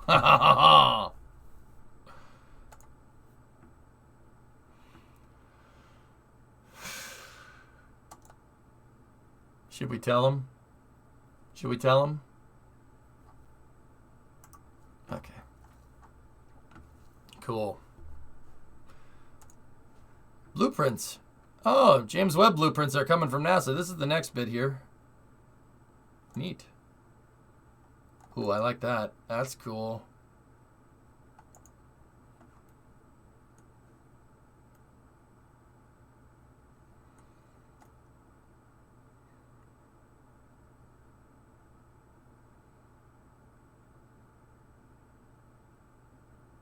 Them names, though.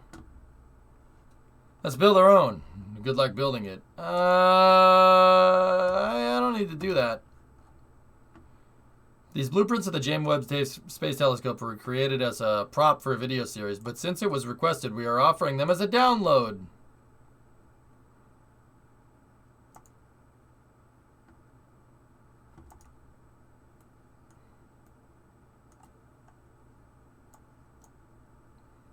Odio Maximus Semper. Latin? Everything is in Latin.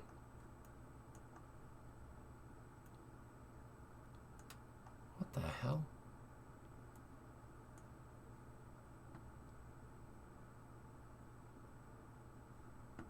Vestibulo mirante sed dolor di dictum imperdiet commodo. Why is it in Latin? I don't know. All of it is in Latin. What? Notes, unless otherwise specified. Integer nec magna vitae risus bibendum tapibus at ex machina. I don't know. Stop this exorcism! No. Summon Satan. Gosh. It says Romans go home. No. It's all in Latin. Why is it in Latin? That's so strange. I think it's something about lifespan.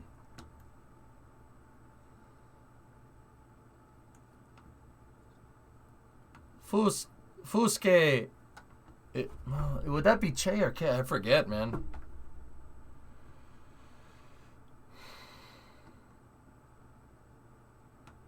Semper diem quis molesti faciet? Yep. Nope. Nope. Don't know what that means. Didn't study engineering Latin. Yeah, I know, right?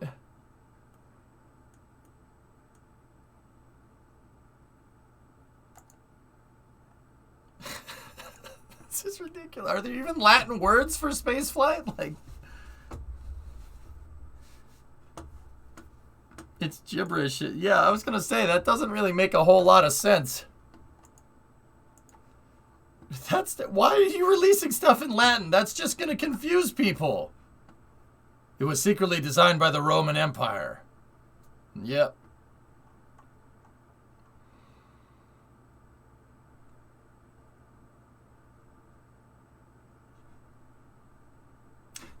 You guys ever seen the video of that guy that goes around Rome speaking Latin, and then all the Italians pretend like they don't understand him, but they understand him? It's actually kind of funny. But they're purposely like, no, I don't understand you. Speak Italian, please. We thought you guys collapsed the Roman Empire. We lied. Ah!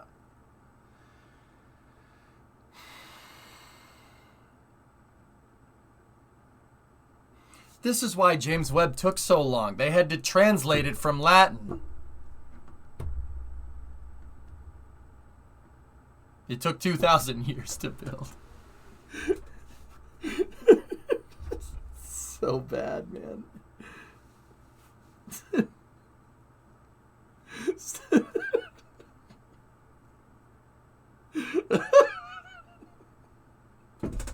That's terrible. You guys are freaking ruthless. Oh my god. I'm sorry, that's really funny. Oh god. Yeah, I was about to make that joke too.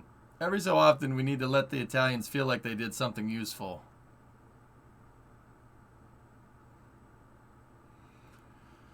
"2,000-year-old jokes never get too old." James Webb can literally see in the past. That's right. Oh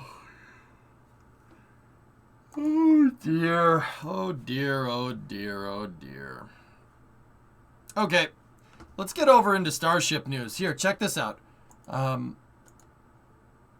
Who's the ones that took the pictures at 39, Thomas? Who took these pictures? Whose watermark is that?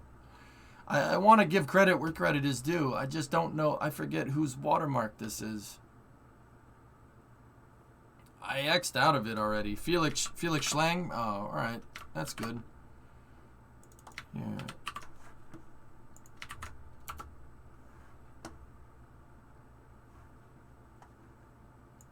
What about it? I just wanted to give credit where credit is due, fellas.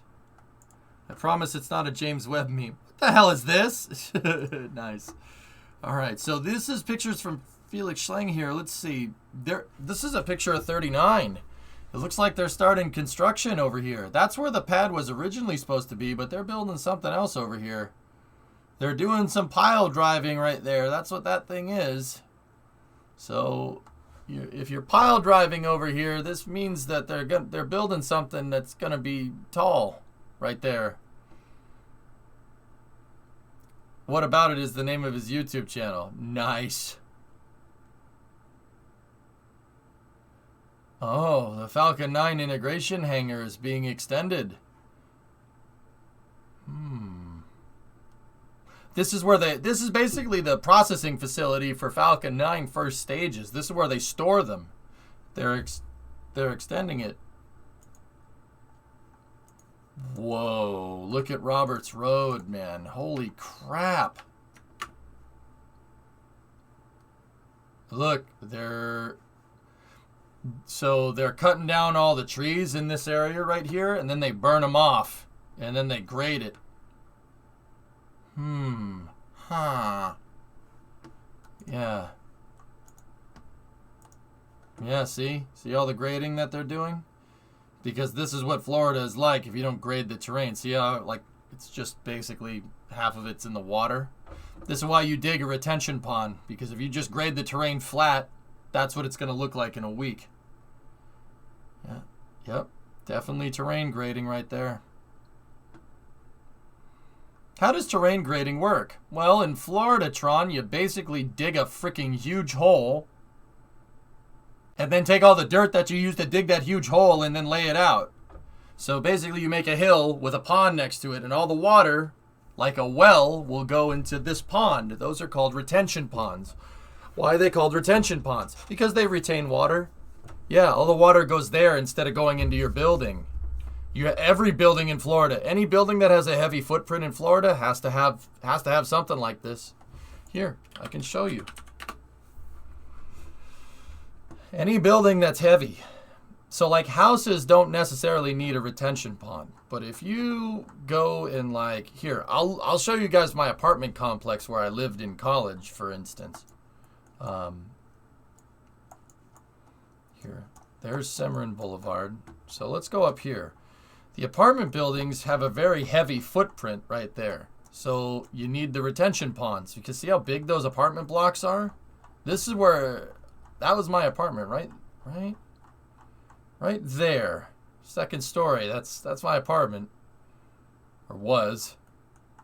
You see how they dig out the retention ponds? Because these buildings are heavy. But see, smaller buildings like this don't need them. But heavier buildings like this, oh yeah, absolutely. It's all over the place. Once you see it, the retention ponds see, they built this shopping center here. They dug a huge retention pond, and then this entire parking lot drains into the retention pond. 1, 2, 3, and 4. See that? Why do they burn what's left of the trees? What else are you gonna do with it? You compost it. Compost it. Use it to grade the ground. If we want to see an extreme example of this, we go all the way over here. Look at the shuttle landing facility. Now, the shuttle landing facility probably isn't too incredibly heavy, but this is a concrete surface, so you need it to stay flat, and you definitely don't want water on that if you can help it for what they designed it for. So, see, check it out. Even the track going from the SLF back to the VAB. See the retention ponds on either side? I don't think I need to say why this road needed to be able to carry heavy loads. They dug it out on either side because this thing is going to carry a 60-ton shuttle down it. See? Heavy roads. Check this out. You want to see something? Look at the VAB. You can clearly see that the VAB is on a huge mound. See it right there? It's on a gigantic freaking mound of dirt because they dug a huge hole that became the turning basin right here. They dug out all the water, and all the drainage goes right into that turning basin. You could see it. You could see the irrigation. It's right there. See all the spillways? Anything that's heavy in Florida needs to have a retention pond. Now, when they made 39A and 39B, they just dug a huge hole in the lakes next to it. You could see that this is really shallow. That's not shallow. Pintail Creek. They dug all of it out, and they dredged all the dirt, and they used it to make the pads. See, they dredged out some dirt over there. They dredged out more dirt over here in Gator Hole, and they used that to grade the pads. Yeah. And it's not just that. Look, the ITL Causeway. The former Titan II ITL Causeway right here. You could see they dredged out a bunch of terrain to make the ITL Causeway. The ITL Causeway is over here. That's the ITL Causeway. But the Integrated Transfer and Launch Complex for Pad 40 and Pad 41, see, they dug out all of this and they used all that dirt to reclaim the land here because it looked like this before. You have to do that in Florida, guys. Yeah, see, look at how much dirt they scraped out over here to make this. That's all man-made because it looked like that. That's what it looked like. It was just chains of islands. And you can see right here, they dredged all this sucker out to make Cape Canaveral Air Force Station because there's heavy buildings there. See? Even Kennedy. Look, Kennedy Space Center. See, they dug out all the dirt over here, and they used that to put the KSC office buildings. Last, found some pictures of 39A stuff. Last. Or you could just listen to me. Some 39A pictures. Yep, it looks like they're doing pile driving, Thomas.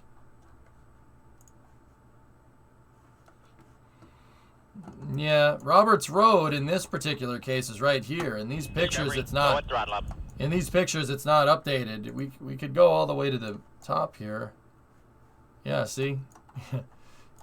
There's those 2 retention ponds, and see all this brush right here? So SpaceX leased property from here over. So if we go back and look at these pictures from Felix right here, Felix Schlang. Yeah, they're really expanding hard, huh? Look at that. I wonder what they're going to put out here.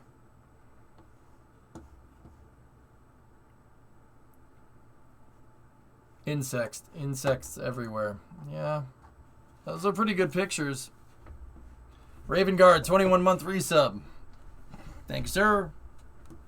Look at all that water. Yeah, in Florida, you got to do that because you're at low sea level. I mean, you can go, if you go look at the Netherlands, they do the same thing. Retention ponds everywhere because they're really close to the water. How many Falcon 9s are hanging out in Florida now they take up into space? Well, the launch that was this morning, Bob, was the second new Falcon 9 this year. They got to have like 10 of them down there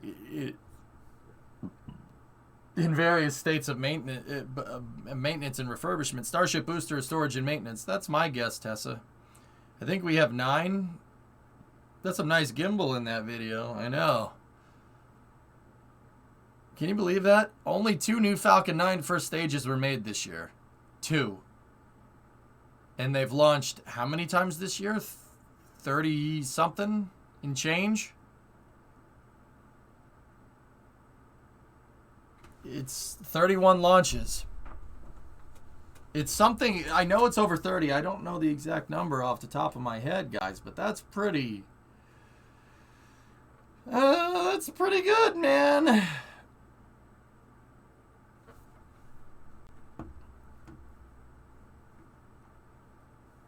"29 of the 31 flights were relaunches. It's pretty crazy. Anyway, we got a couple of videos. I think we have 2 videos that we have to 2 NASA spaceflight videos that we can check out. Once again, this footage is coming from our buddies over at NASA Spaceflight. Das was actually streaming today for a change. It made me so happy. This footage, though, is coming from NASA Spaceflight from Mary Boca Chica gal here. And, yeah, we thank our buddies over at NASA Spaceflight for allowing us to check and peep on this footage. We can look at this footage pretty much unabated because they gave us permission to. Guys, make sure you go over there and support them. I wouldn't say that unless I really meant it. Sounds right, goalie. Yeah, and he spoke for like 2 minutes. And he didn't raid? Yeah, I don't care, man. Pillars at the production site. Huh. Look at what we got there. That ringing noise really needs to stop.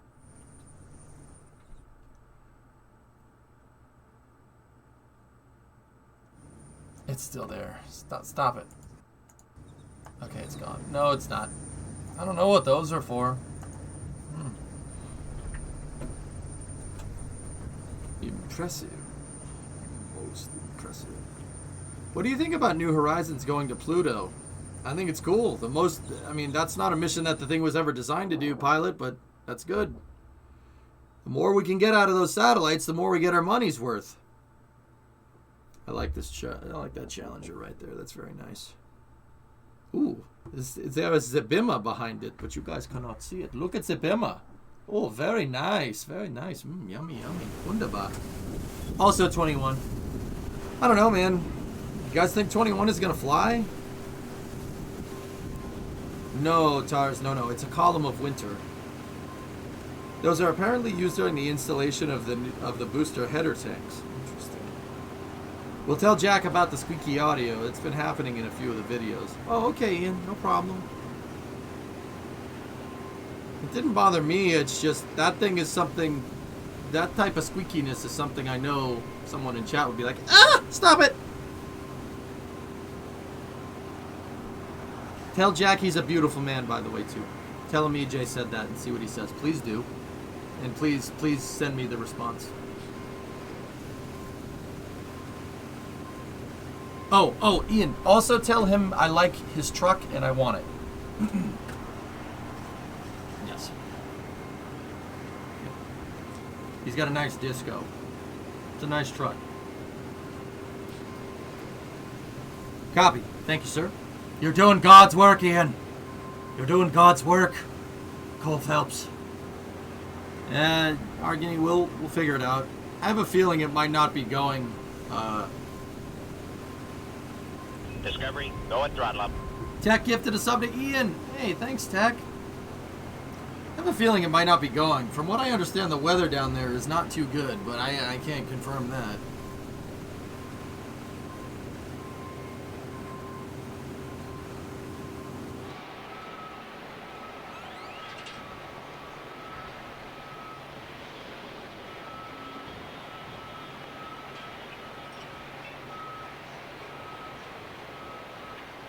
Dude, look at that sub-assembly being moved over there. Whoa! Yo, that's no joke.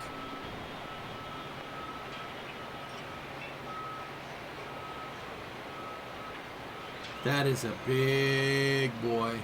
How much counterweight is that guy running? Hold on. 1, 2, 3, 4, 5, 6, 7, 8, 9, 10, 11, 12, 13, 14, 15. He's got 30,000 kilos of counterweight on there. I see 15 counterweights on each saddle. Damn. That thing's heavy.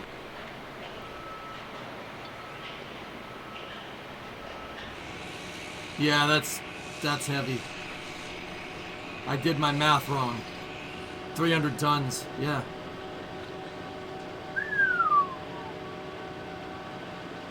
That's heavy, man. Hey, full dress, yeah. Yeah, look at the windage. The wind's like, it's very minor, but there is windage there. Oh no, it's not windage. They're pulling it with the taglines. Okay. Oh man, dude, look at the people down here for scale. Holy crap, that thing is big. Yeah, just lower it into place. Look at the. Oh my gosh, we even got tiny people. Oh my gosh, we got tiny people. Look how small they are. Holy crap, that thing is big.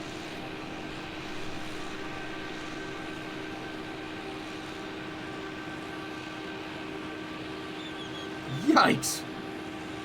What is this? An integration bay for ants? Yeah, that's a big piece. You can always tell how heavy something is from the counterweights on the saddles on the crane. They stack on top of each other kind of like Lincoln logs almost, and each one of the Lincoln logs, so to speak, is 10,000 kilograms, or about 22,000 pounds. So if he has 30 of those on there, that's 300 tons. That's a lot of pounds and kilos, grams.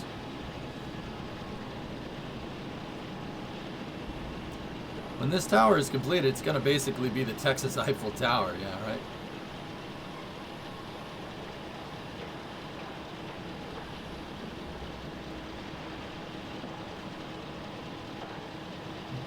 Bertel, you behind the bike shed. Stand still, laddie. Yep, see? So what these guys do, right, is they're gonna lower this thing into position, and they're only gonna hook up a couple of bolts, and they're gonna keep the bolts loose. Why? Well, what they gotta do is they gotta make sure that they place that piece correctly. Sometimes you can get deflection with the piece. Sometimes it doesn't go all the way in. Even at that scale, you'd think that you just set that thing in and then just bolt it up and it's good to go. No, you do 1 or 2 bolts, you leave them loose, and then you make sure that everybody's got all their bolts lined up. Then you tighten those down, and then you put all the bolts in. If you see, like, right here, this piece down here at the bottom, that piece is in. But if you ever see these guys working and they only have some of these bolts put in, That means they're mocking up a piece. That means it's not lined up yet. It's close, but it's not lined up. How is SpaceX dealing with the summer thunderstorms and high winds? I only see one huge metallic sail. These buildings are engineered to be able to withstand them. It's another wide bay, Tizza. Yeah, it's going to be a little bit taller than the high bay, and it's going to be about twice as wide. Here is a crane and a booster forward section.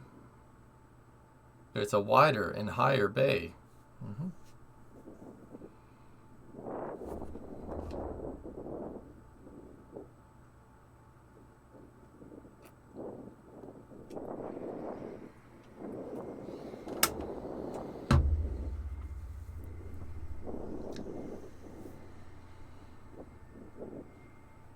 Now all cranes are named SpaceX, that's right.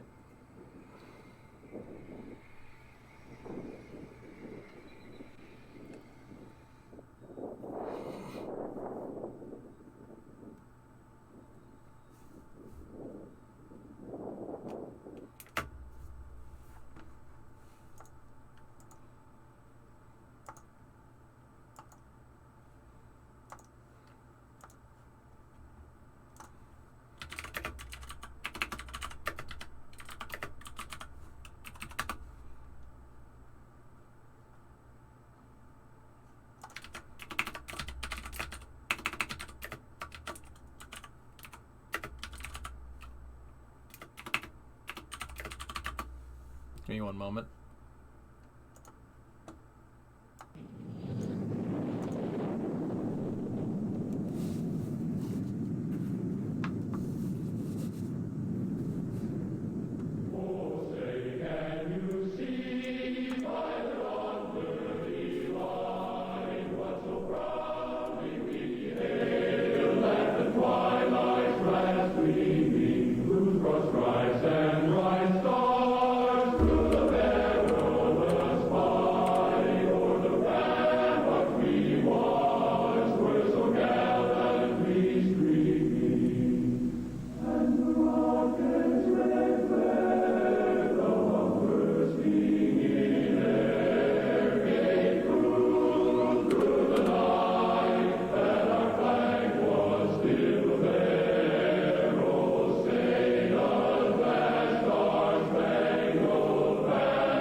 That is all.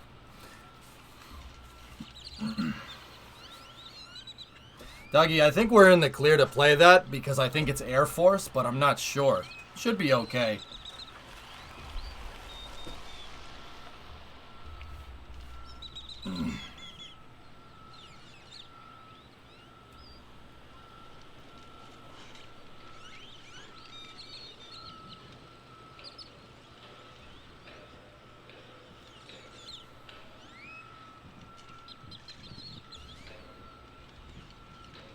So this is a load test simulator here.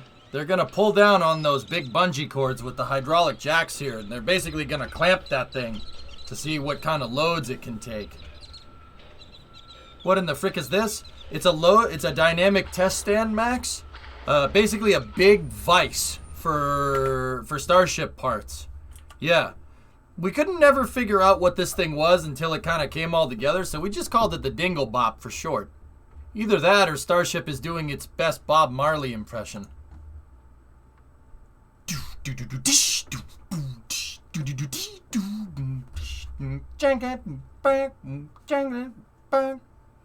I shot the sheriff, but I did not shoot the deputy.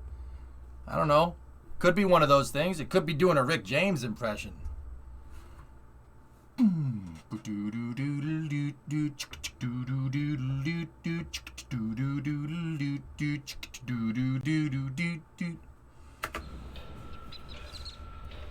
I don't know. You tell me. Methane's a hell of a drug. I'm Rick James. I'm one of the baddest rockets of all time. I'm one of the most reusable rockets and best looking rockets up in here. Hold my locks, fool.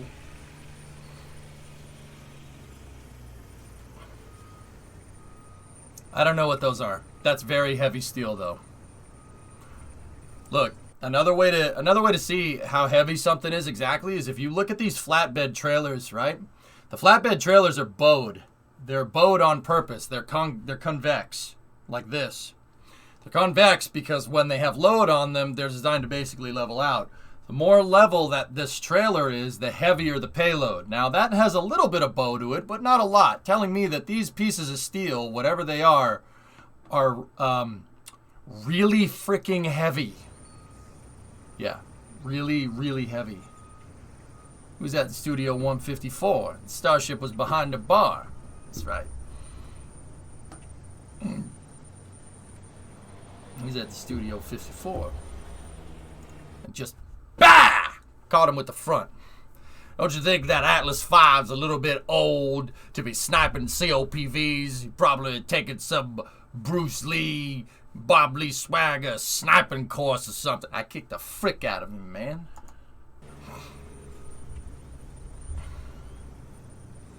Yeah, that's definitely thick.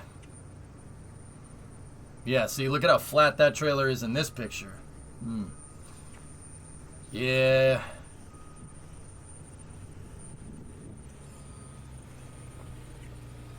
Damn. Damn, boy. Damn, boy. Thick. Anyway.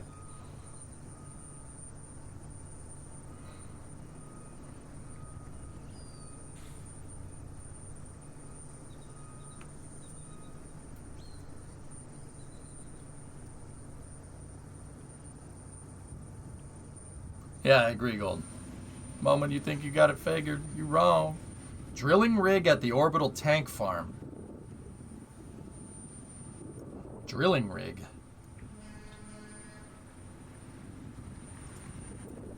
What the heck?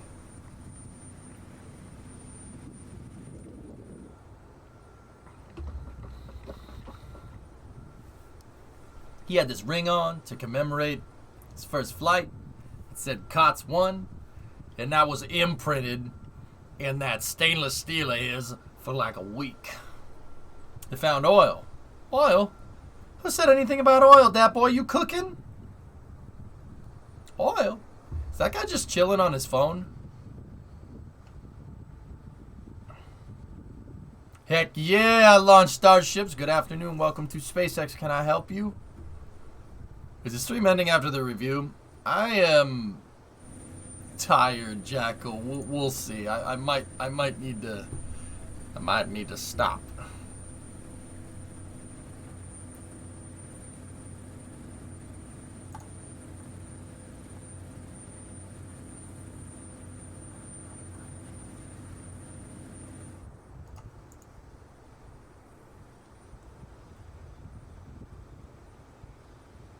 I know, Dish. We should.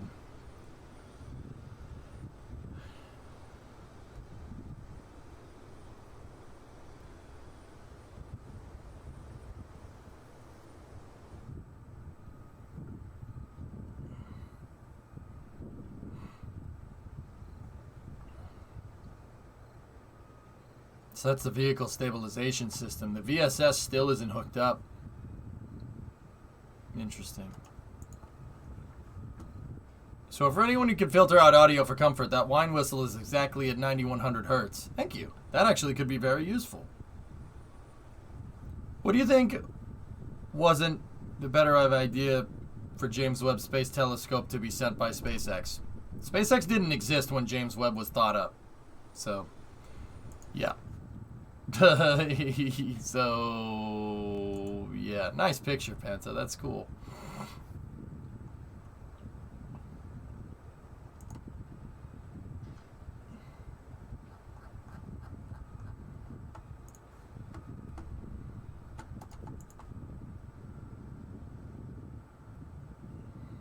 Hi, Artyom.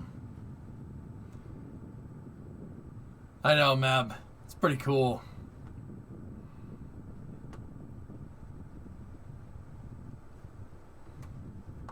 I can't believe this.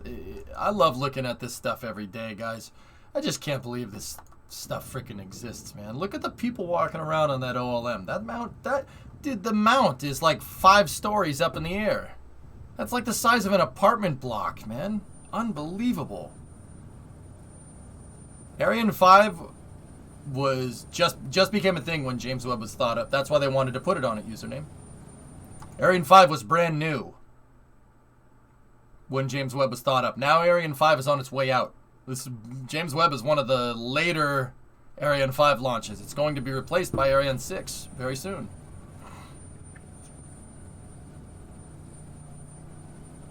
You think the first time Starship will be stacked that they'll use Mechazilla? Unless they get that Liebherr 11350 back 95, I don't see any other way to get Starship up there. I think that'll lift Starship into position. Oh god, that ringing. No, we can't do it. I can't do it. Yep, they're purging down the methane tank. Dude, look at the ice.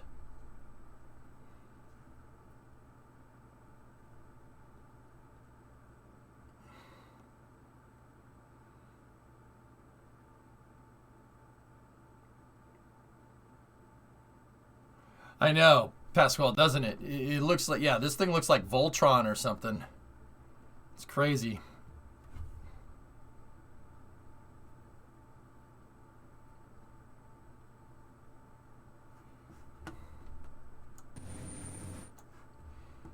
Oof.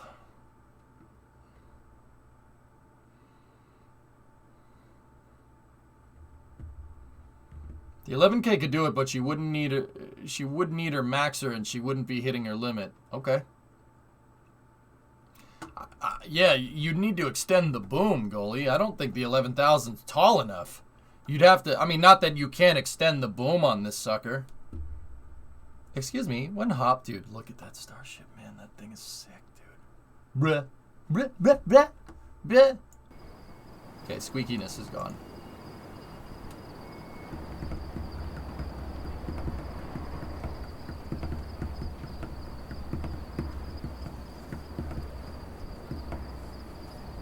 Nice, Ellis. Very nice. Yeah, that is a command 95 to count all the certified bruh moments that we run into during Space News. How did the chopsticks pass the rocket after the lift? They can actually, so like if the pad is here, if we were looking at the pad from the top down cooking, the chopsticks can go left and right.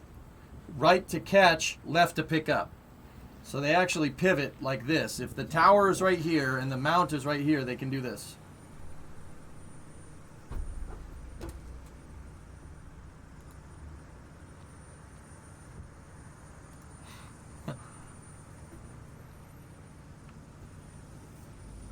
Dish, why'd you blow up on the launch pad? Yeah, I remember blowing up the rocket on their pad because they could buy another one.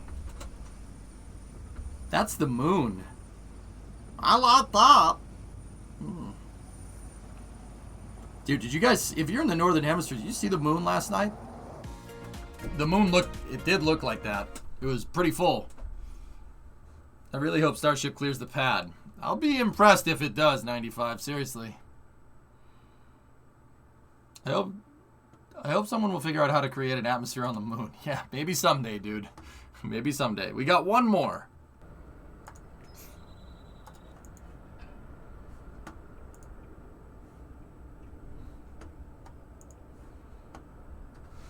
I know, Denny. It's pretty cool. It's pretty cool to see it, man. What the heck? Brum, brum, bum, bum, bum, bum, bum, bum, bum, bum, bum, bum, bum, bum, bum, bum. Bum, bum, bum, bum. Bum, bum, bum, bum. Bum, bum, bum, bum. Bum, bum, bum, bum. Get the frick up. Bum, bum, bum. All right. I haven't watched it yet, Mab. I'm probably gonna watch it while I'm falling asleep here in a moment. on my way out, man. I've been up since 2 a.m. I can't do this much longer. I'm putting on a brave face, man. I'm trying to reset my sleep schedule. I'm trying, man. I'm trying. Yeah, 95. I have a feeling we're going to see prototyping happening relatively quickly in the first half of 2022 here. Yeah, man. Okay, I'll check this out. Is progress for the launch steadily happening? Yes. Guys, the launch pad, they're doing cryo testing in the launch pad almost every day with that super heavy booster. So, I mean, we're really just waiting on the programmatic assessment. But per the FAA in the programmatic assessment, that should be done in a week, 2 weeks maybe? 2 weeks. 2 weeks. That should be done by the end of the year. Once the programmatic assessment goes through, the taps open. You open the taps.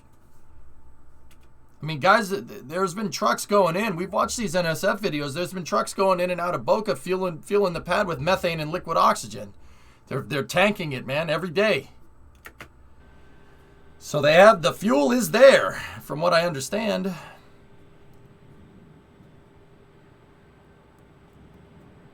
This is okay. Hi. How long has it been since they were doing that report at first? Well, they did the programmatic assessment. They started it in September. I watch. When is EJ going to talk to Peter? Oh, I don't know.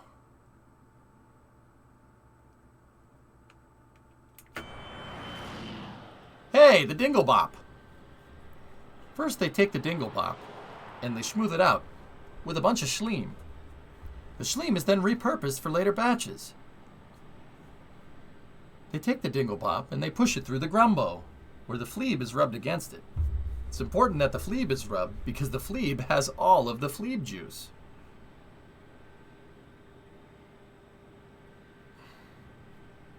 You haven't seen true level. So this is a dynamic test stand, guys. Literally a big hydraulic press. And they're going to compress this sucker in here to mimic the upward force and the downward force that you're going to get during a launch. It's a test stand for testing purposes. Dolphins. Then Elon comes and he rubs it. And then he spits on it. Back after a nap. How are you still going? I am putting on a brave face, Acton. Yeah, I'm putting on a brave face. Like a very brave face. I am about to fall asleep, dude. This video is the only thing that's keeping me going right now. I hung my plumbus on the Christmas tree yesterday, Neb. Where's yours? Bird. Have you been awake since the dank memes? Yes. What happened to KSP? It's just on hiatus, DV. Holidays are getting a little stressful for you, boy. That's all.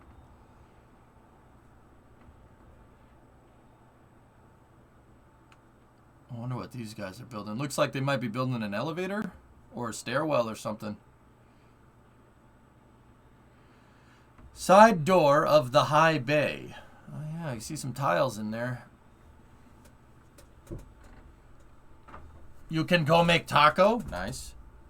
Yeah, Doddle, I just needed the elevator. Hey, ship nose cone barrel section. Nice.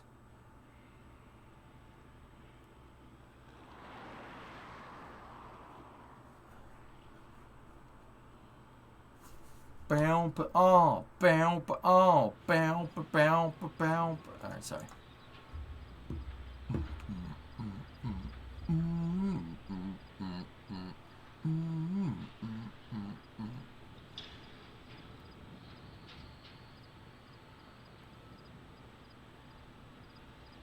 What's the hole pattern on the shell? The mounting holes? Tiles, Elderell. That's where they clip the tiles on. Those are the mechanical adhesion points for the tiles. SpaceX is opting for a mechanical adhesion mechanism so they could easily replace them. Why does the wide bay have such big supports on the outside? Those are called flying buttresses, 95? But basically, the building is hollow on the inside, so it needs the supports for it need to be on the outside. That's it.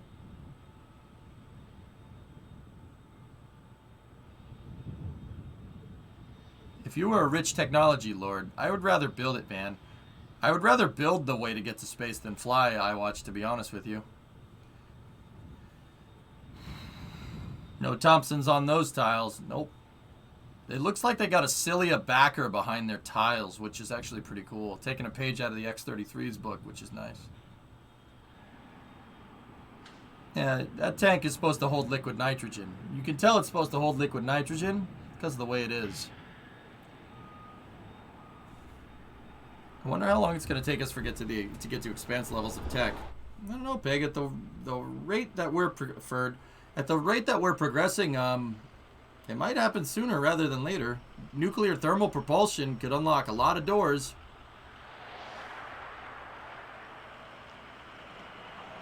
Yep. Each one of those holes is for methane and liquid oxygen for the engines. This is a 33 engine thrust plate. Whoa. Yep, 33 Raptor dome right there. That's for a super heavy.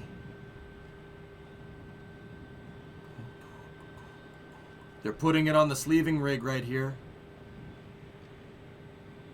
It was sleeved last night? How dare you talk about my mom that way? Wait, what?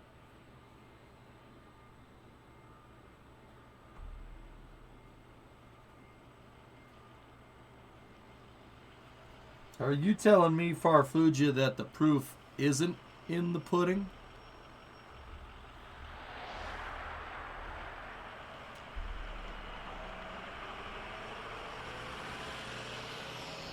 Your mom is the super heavy. Got him.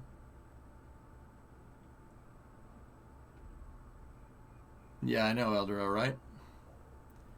Proof is in the frozen yogurt. Oh.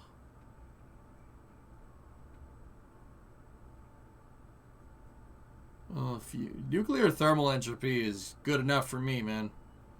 Nuclear thermal in my lifetime might as well be sci-fi. Yeah, Elderell, I know what you mean. No self-respect in Southern makes instant grits. I take pride in my grits. Yeah, well, Jack, maybe the laws of physics cease to exist on your stove. Were they magic grits? See? Unloading more commodities here. Dude, look at those heat exchangers. Cool. That's a van. 1977, so nitrogen.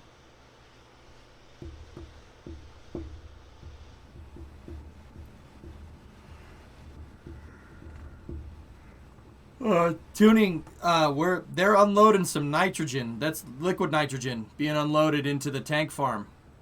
Look at those valves, boy. Those valves are big. It's one of the best movies, Clayton. What is that thing? Air torque.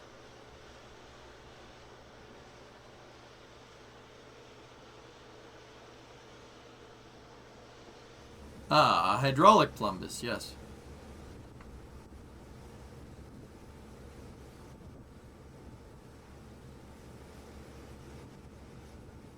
I don't know what that is. That's a torque wrench? Are you sure?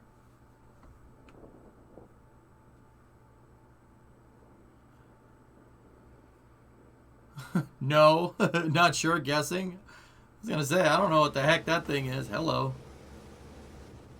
Nikki, following the rule of thirds like a champion. Oh, hello.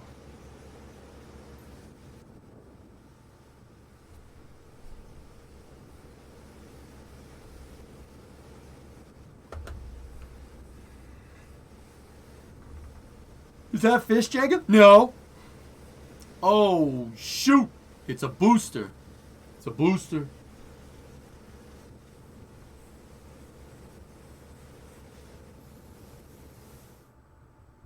Crazy.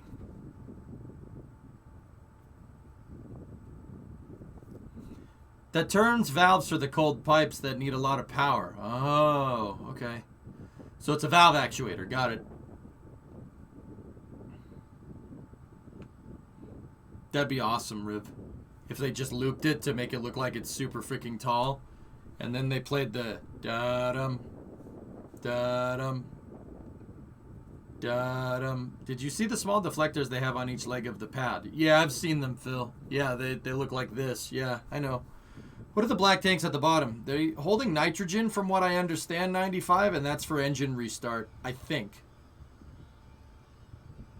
The stainless steel boxes hold more nitrogen. There's more COPVs in there from what I understand, and all the electronic stuff. Look at those umbilicals, man.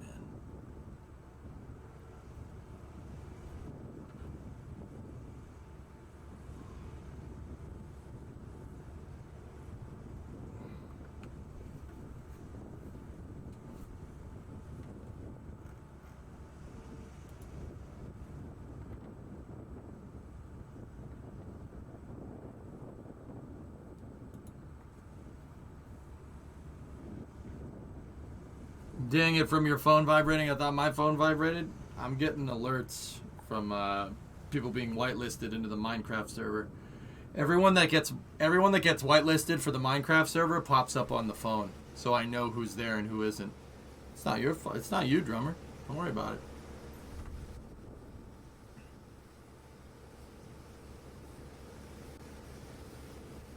The VSS is not mounted yet.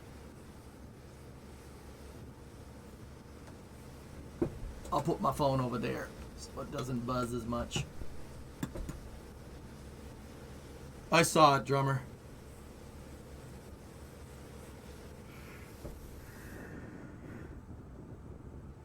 Huh.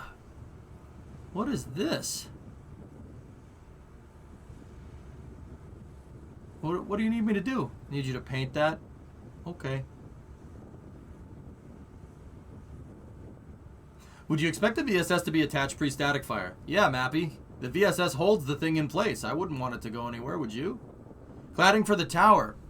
That looked like cladding for the cladding that's for the street, Ian, but I could be wrong. I'm pretty sure the cladding for the street is made out of like connexes. Mappy, it's called static fire for the reason. You don't want it to go anywhere. I don't know what that is. It could be prototype cladding, Ian. I'm not sure.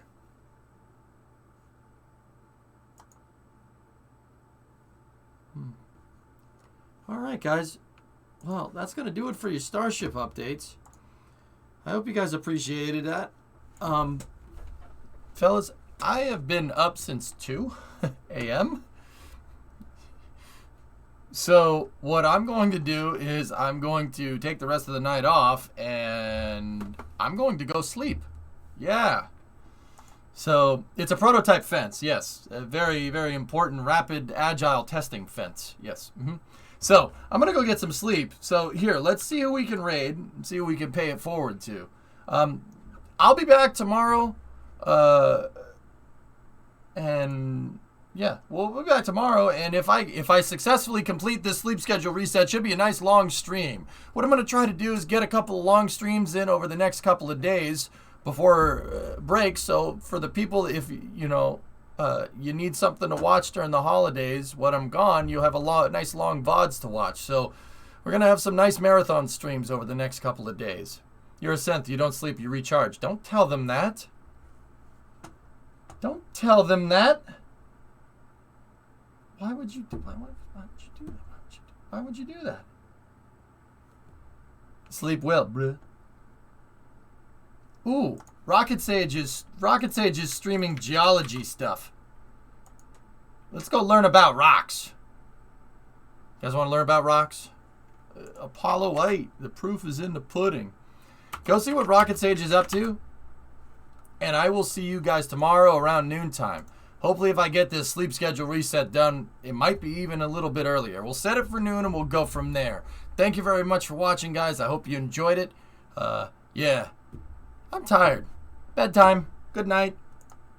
Wait a minute. We can test something. We can test something while we're here. Hold on. Hold on. We can test